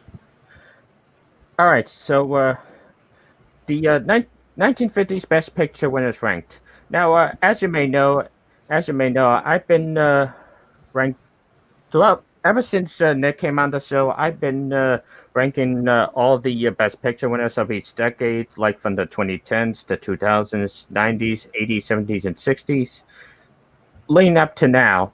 And once I do the 40s and the 30s and the 20s, I may either do a tier list or an overall ranking of all 92 Best Picture winners, or 93, depending on time. Fair enough. Anyways, number 10, I officially give Shakespeare in Love an apology. The Greatest Show on Earth.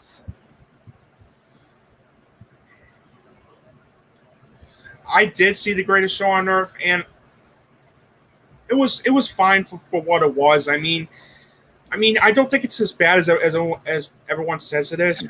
I mean, it is well acted, and the musical score is fantastic, and it's very well shot. But the story is cliched, and the writing is all over the place. It should not have won over High Noon or Singing in the Rain. Yeah, that didn't make any sense for it to win Best Picture. But at least she should be the Nielsen Oscar winner, though. At least there's that.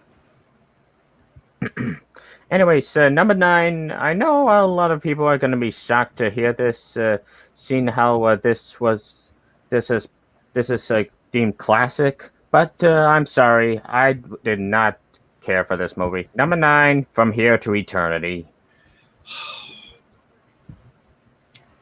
I'm sorry to tell you this, Soren, but that is one of our biggest disagreements next to, and I hate to say it too, but the Lion King.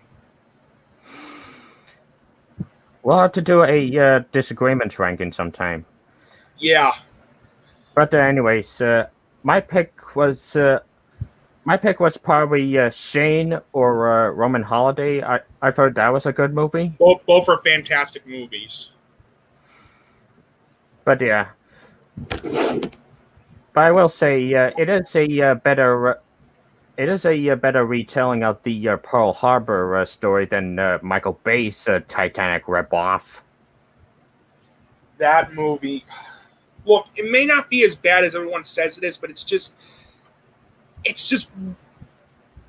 why rip off Titanic?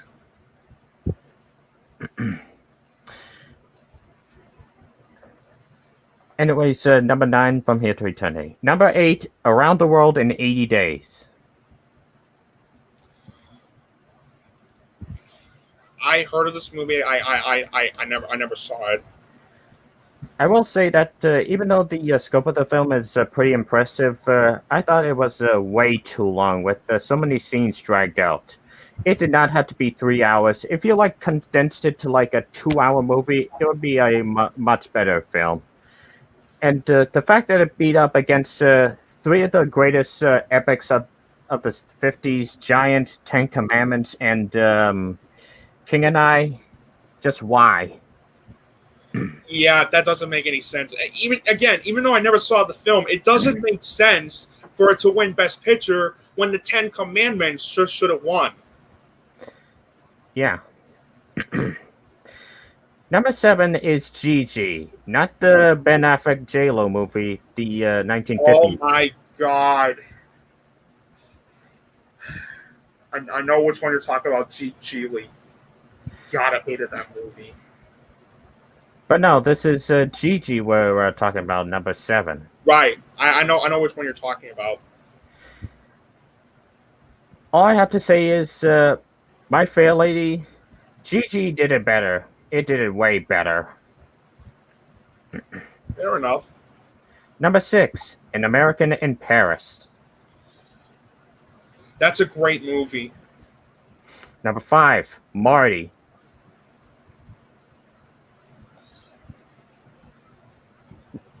Number 4, All About Eve.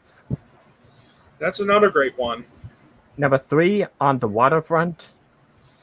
A classic. I absolutely love that movie. Marlon Brando is fantastic in that film. Number 2, Bridge on the River Kwai. A classic. And number 1, of course, Ben-Hur. Nice. Ben-Hur won 11 Oscars before Titanic and Return of the King. Yeah. I've only seen like 5 of the. Okay, I've only seen like half of the Best Picture winners, so I'll just go ahead and rank mine. I'll just go ahead and rank mine. Number 5, number 5 is no way, I actually saw 7, but I'll just go ahead and I actually saw 7. Never mind, 7. But I'll just go ahead and rank the 5 that really stood out to me the most. You know what? Actually, 3. I'm sorry. Number 3 is the Bridge of River Kwai. Number 2, On the Waterfront. Oh wait, actually, number 3 is From Here to Eternity, and then number 2 is On the Waterfront. Huh.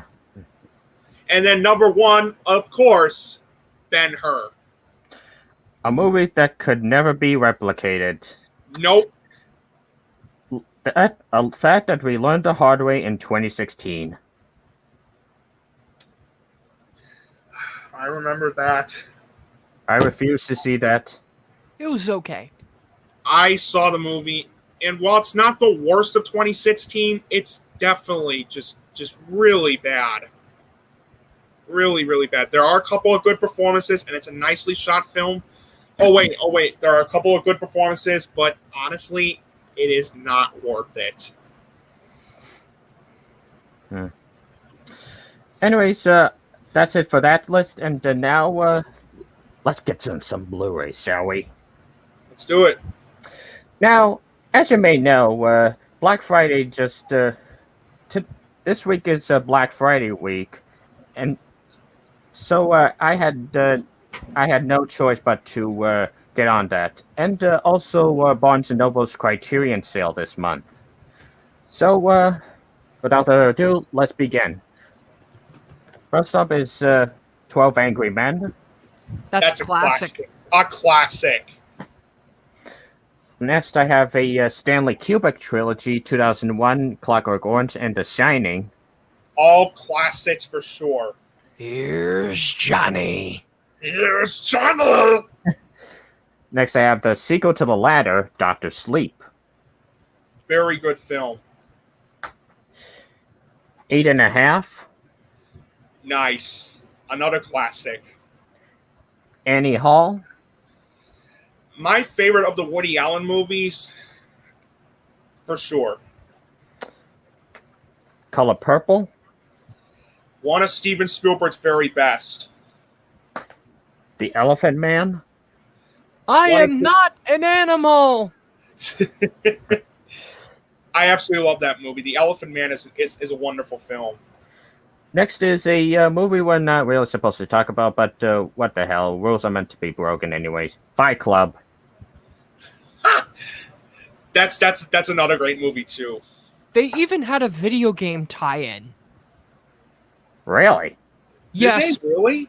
yes, but it isn't that good in a way because none of the actors except for Meatloaf were involved. And That probably explains why we haven't heard of it. And you get to play as someone joining Tyler Durden's ranks. And you get to and the ending of the game connects directly to the ending of the movie. Okay. Because Tyler Durden gave him an assignment. If the detonation fails, he has the fail safe. And he's the reason why the buildings were detonated in the first place. Right. I even made a video which takes the clips from the video game and couples it with a clip of a movie to make it seamless. Okay. I'll check that one out after the show. Thanks. You're welcome. Anyways, next is Christopher Nolan's very first film, Following. That's a good one. He's one of my favorite directors. Oh, same here. Mine too. Best Same film I here. got working today. He's up there with he's up there for me with Wes Anderson, Quentin Tarantino, Steven Spielberg, and of course Martin Scorsese. Mm-hmm. I'm looking forward to watching Tenet by Christmas. Nice. Tenet is a great movie. I was lucky to see Tenet in a theater. Same here. Next is a sequel that isn't as good as the original, but it was cheap and I enjoy it for what it is. Home Alone 2. I enjoy that one too. Me too. And it's the only sequel of the Home Alone movies worth watching. One, Macaulay Culkin. Macaulay Culkin. Yeah. Yes. That's alright if you mispronounced it. Yeah, that's fine. Yeah, I've heard the sequels were not so good. I saw Home Alone 3 and it was garbage. I'll probably have to see it sometime because next episode I'm going to be doing not just a top 12 favorite Christmas movies, but I may also do a top whatever worst Christmas specials. Okay. And I might plan to do a top 10 Christmas specials, and a couple of them are like underrated gems that no one has ever mentioned or talked about since its release. I like to be a recurring guest because I really like talking to you guys. Yeah, and we will invite you on there next time too. Thank you. Yeah, we You're should very welcome. totally list you as a co-host. Yes. Yes. This honestly, this is a lot of fun doing this, especially with you, Christian. Yeah. Thank you so much, Nick. You're very welcome. Anyways, next is In Cold Blood. A classic. Next is I mentioned this recently, The Irishman. One of the best movies of last year. It was my number 2. If it wasn't for Parasite, this would have been my number 1 film of 2019. Anna Paquin didn't say much, though. Oh, I know, but she was terrific in that film despite this. Next is It Happened One Night. Another classic film. I'm telling you, Frank Capra is the shit. Yeah. The Insider. Absolutely a great movie. Next is, you may know her for Sharktail and the B-movie, but have you known of her second Oscar win, Judy? Yes, I love that movie. Next is The Last Samurai. A great movie for sure, and one of the most underrated films of the 2000s, if I say so. Wow, isn't that Tom Cruise? That's my Larry the Cucumber impression.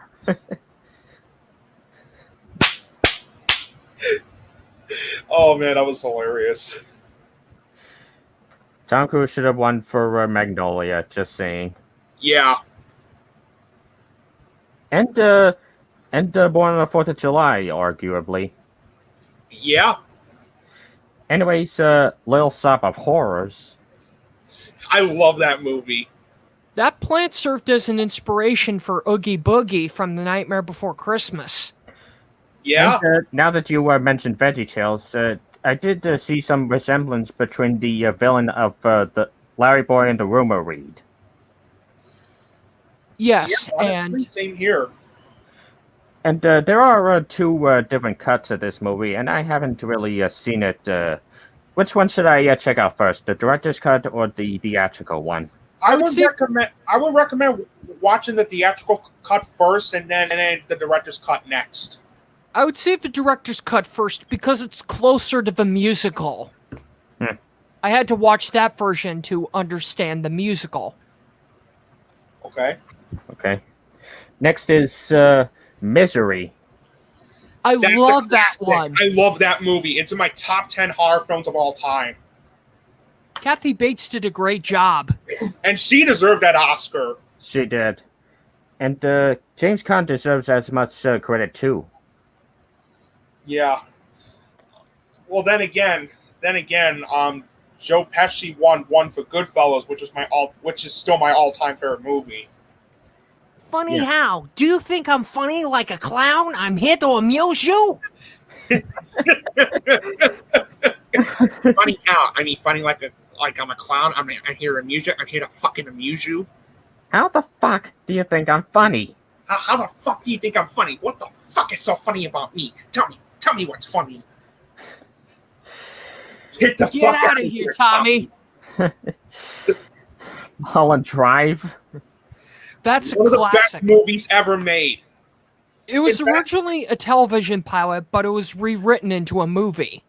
I have the movie. I also have the movie. Whoops. Whoops. I'll worry about that after the show. There it is. Mulholland Drive. VHS. Yep, I'm a VHS collector. Me too.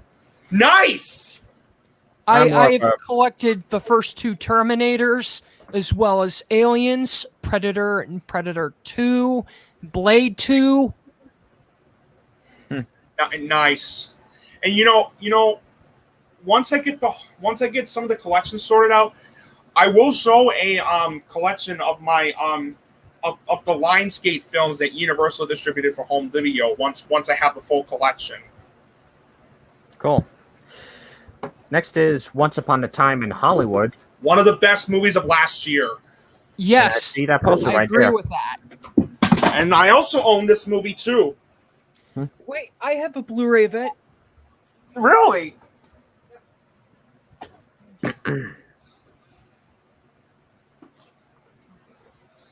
Hey, Jose, welcome to the podcast. I'm just looking for it.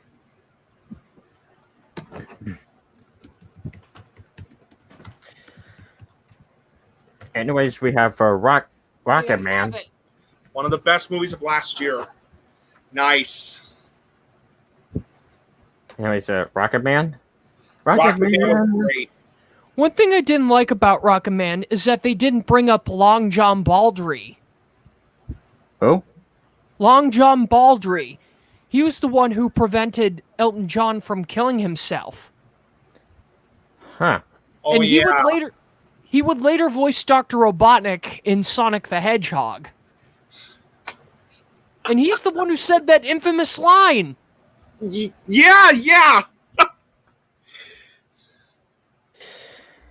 Next is Finger Seven Psychopaths. Nice. I love that movie. I also own that too. A Streetcar Named Desire. I love it. Classic. Stella! The movie that saved Adam Sandler's career, arguably Uncut Gems. One of the best movies of last year, and Oops. I have it right here. That and Punch Drunk Love are classics. Yes. Adam Sandler should have been nominated. Seriously. And the movie itself, I'd probably take out Marriage Story and Little Women and put in Uncut Gems and The Lighthouse and fill that last spot with Avengers Endgame, and you'd have a perfect list. Yeah. Hey, Christian, Soren. Yep. Mm-hmm. Usual I see. Hold on. Hold on. Let me. Snooping as usual I see.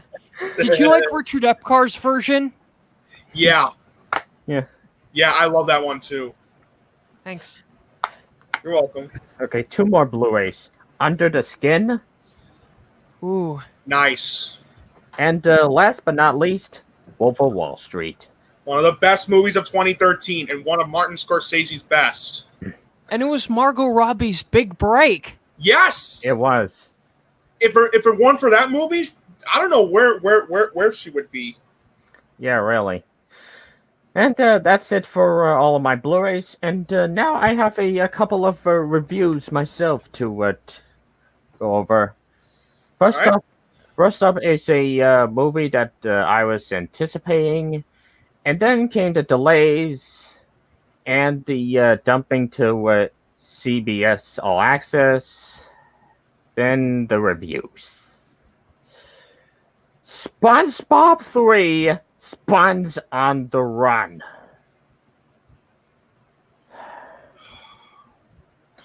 I remember when I saw the trailer for it at my showing of Little Women last December, I was not impressed.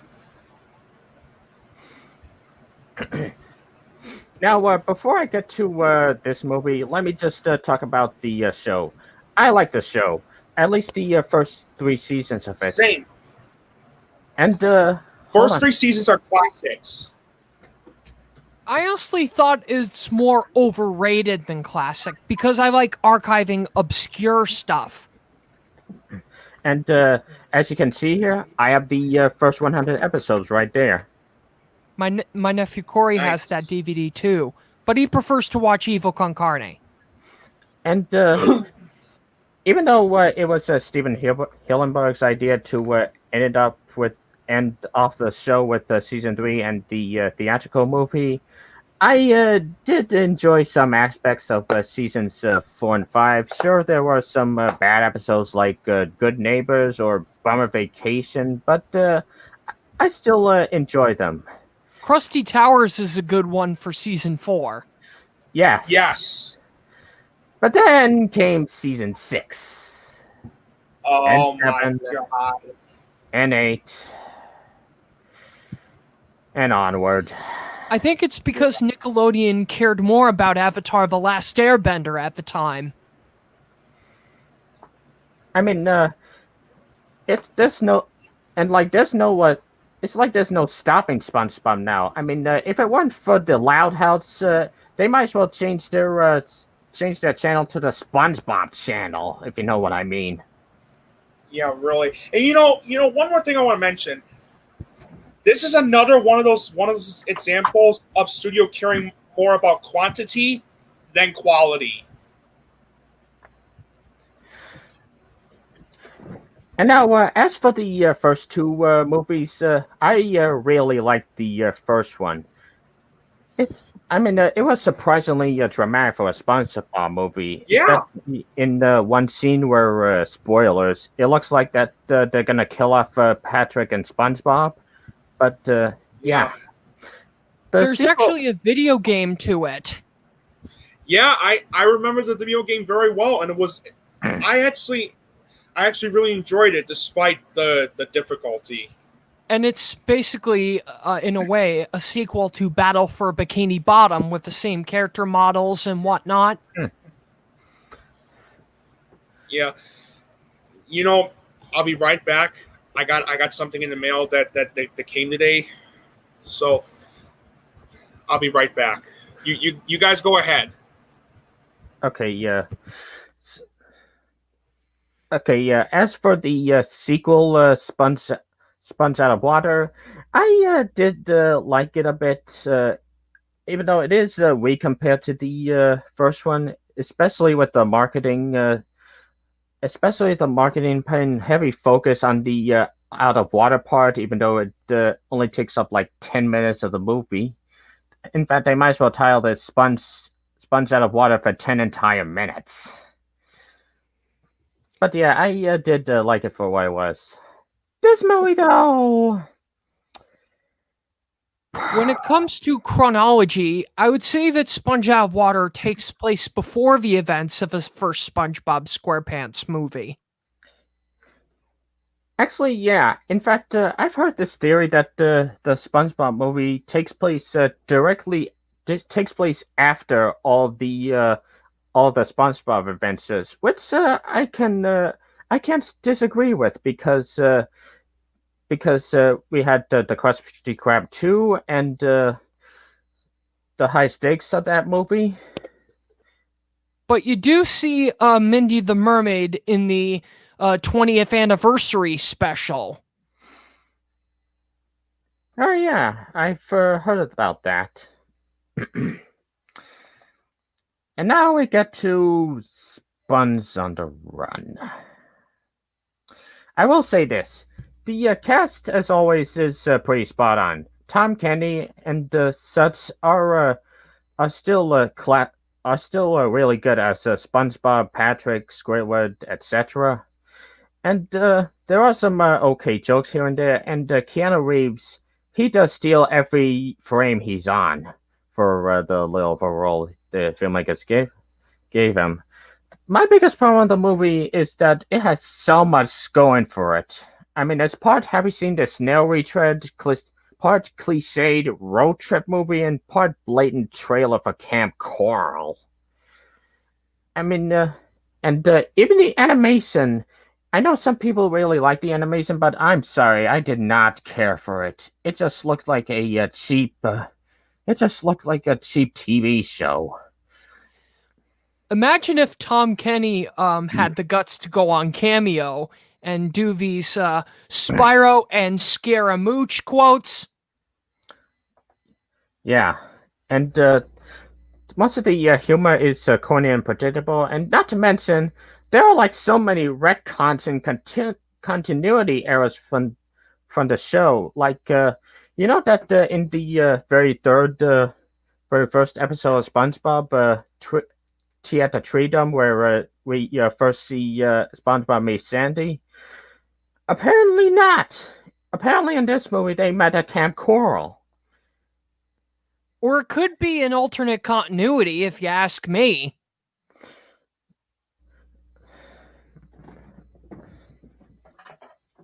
Yeah, it could be, but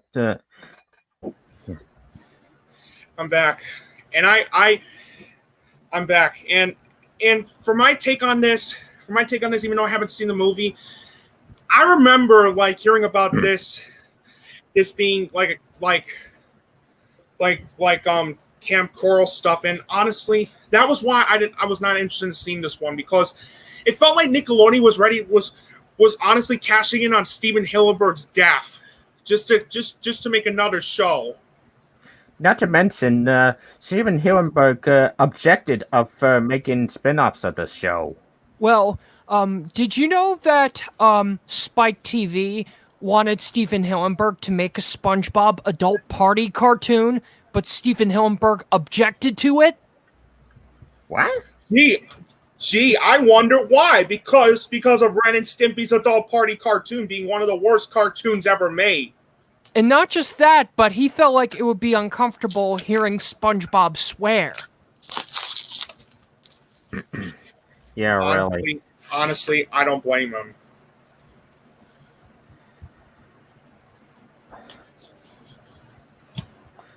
So, overall, SpongeBob One is one of the most disappointing films of the year. And whenever Paramount actually releases this thing next year, just skip this one. Just watch the first two movies and the first three seasons and a few decent episodes of seasons 4 to 5 again. But I will say this. At least it's still better than Scoob. Oh, yeah, Scoop is still the worst animated movie I've seen this year. That movie did not know what it wanted to be, and it felt like it was ashamed of being just a Scooby Doo, just a property of Scooby Doo. Yeah, really. As for Responsible One, 4 out of 10, C-. Yes, Jose, it's true. They did plan to make SpongeBob Adult Party cartoon, and honestly, I'm glad Steven Hillenburg rejected it, because I think it would have been. But one thing that did go right with that sort of concept is Samurai Jack. Yeah. I haven't seen Samurai Jack, but I will say it's pretty neat having Adult Swim letting what's his name? Gendy Tartakovsky. Gendy Tartakovsky. Tartakovsky, thank you. Letting him finish the Samurai Jack story as he intended. Because it cares about its audiences without alienating it. Yeah. Yeah. Something I wish other shows would do. Yeah, really.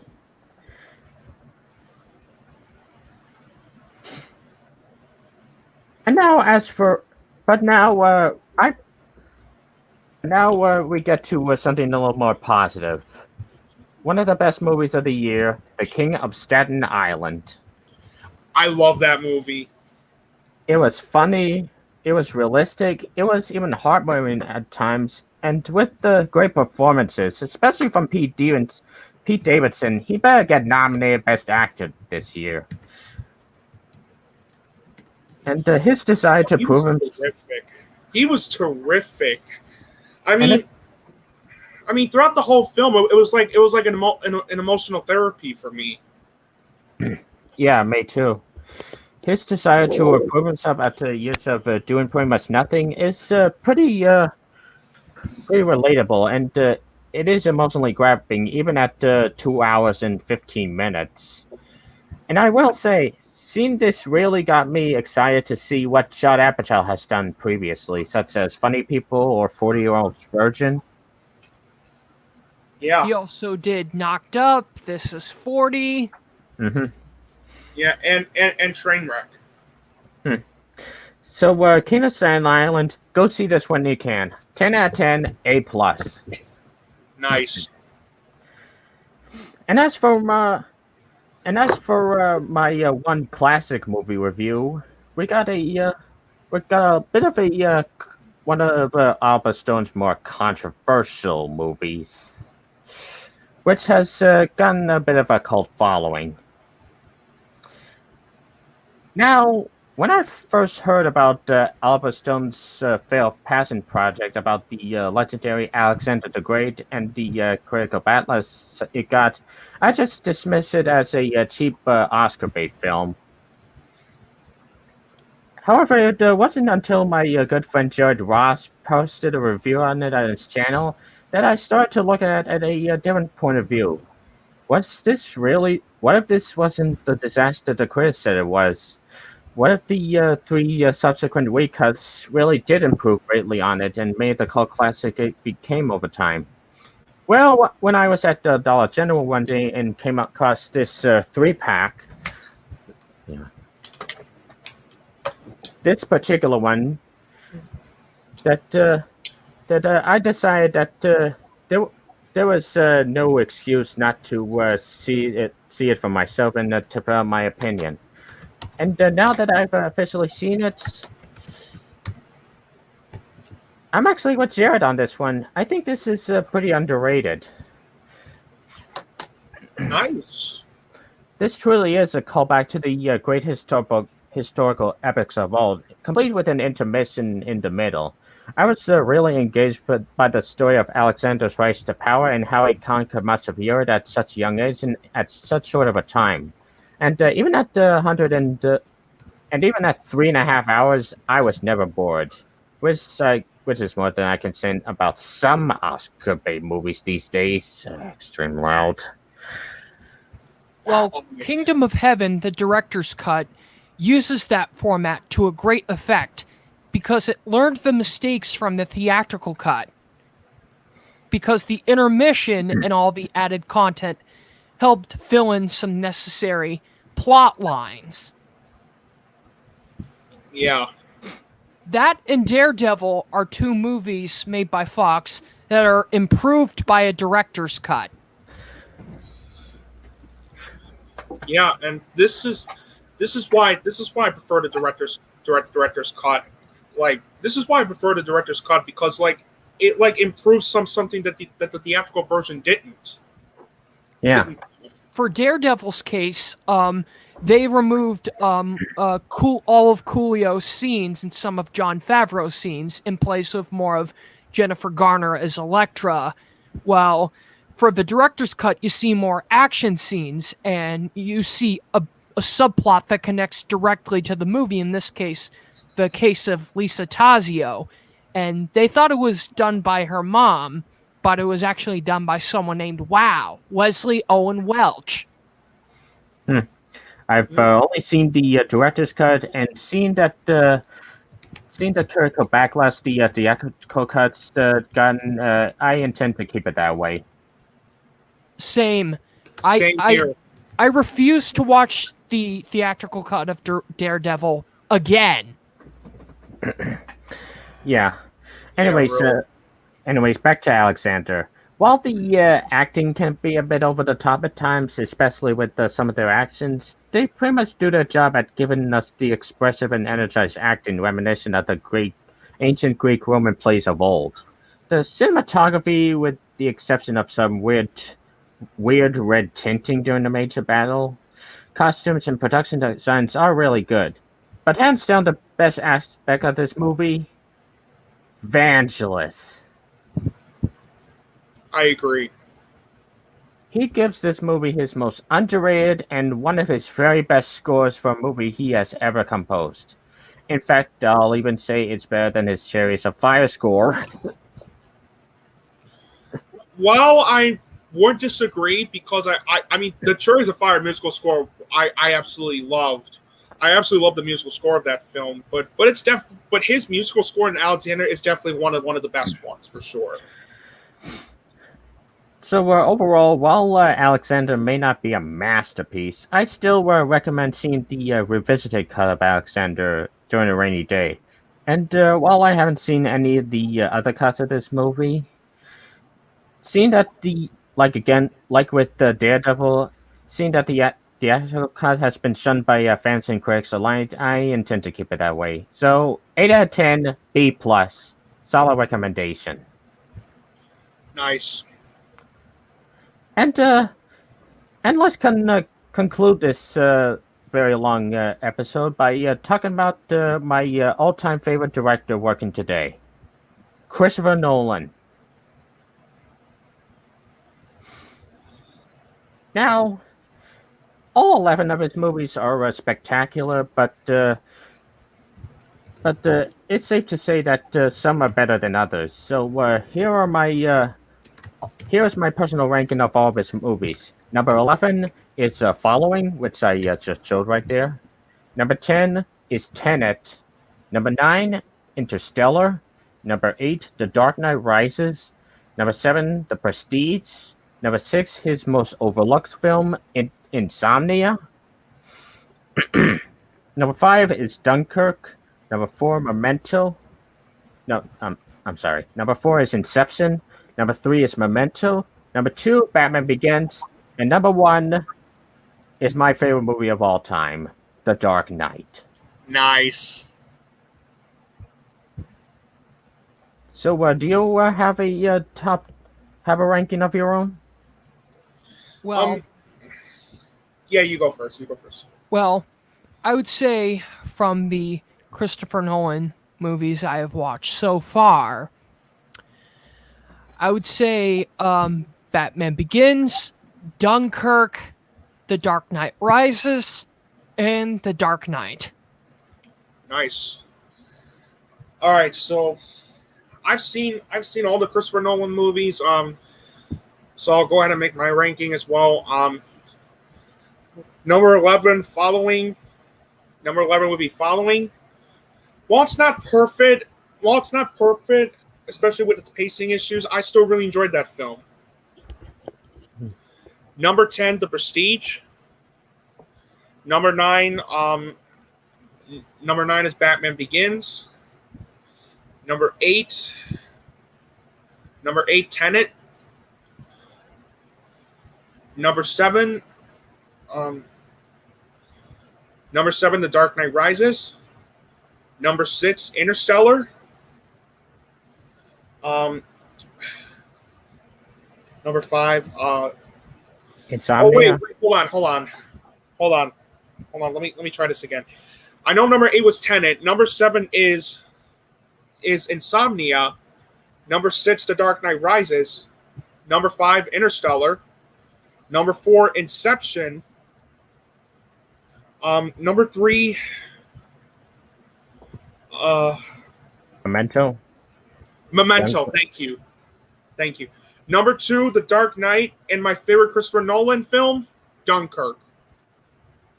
Good list, man. Thanks. Well, folks, that concludes the 11th edition of the FilmBrony Podcast. I hope you guys enjoyed it. I hope you enjoyed Christian Frates' appearance here, because he's going to be here more often. Oh, absolutely. In fact, I'll just say it. He is now officially a co-host of the FilmBrony Podcast. Congratulations, Christian Frates. You are now the co-host of the FilmBrony Podcast. It's Christian Frates, but thanks. Frates. Sorry. I'm sorry. My cousin Pete Frates was the inventor of the Ice Bucket Challenge. Oh, Really? wow. Yes.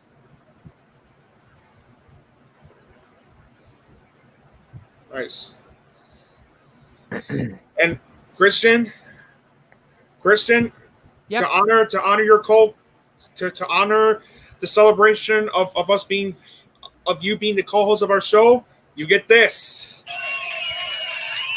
Thank you. You're very welcome.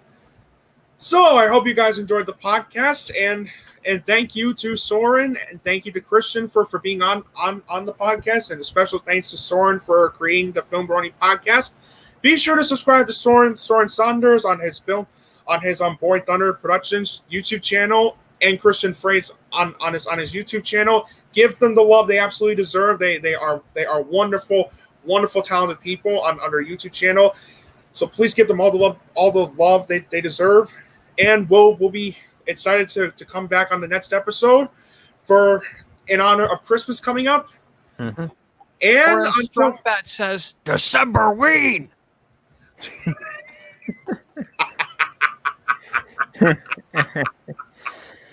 Nice. And until we see you again for episode 12 of the FilmBrony Podcast for the Christmas special, have a great day. Have a great rest of the weekend. Stay safe. Stay safe from the pandemic. And see you next time. Bye. Farewell. Bye. Bye.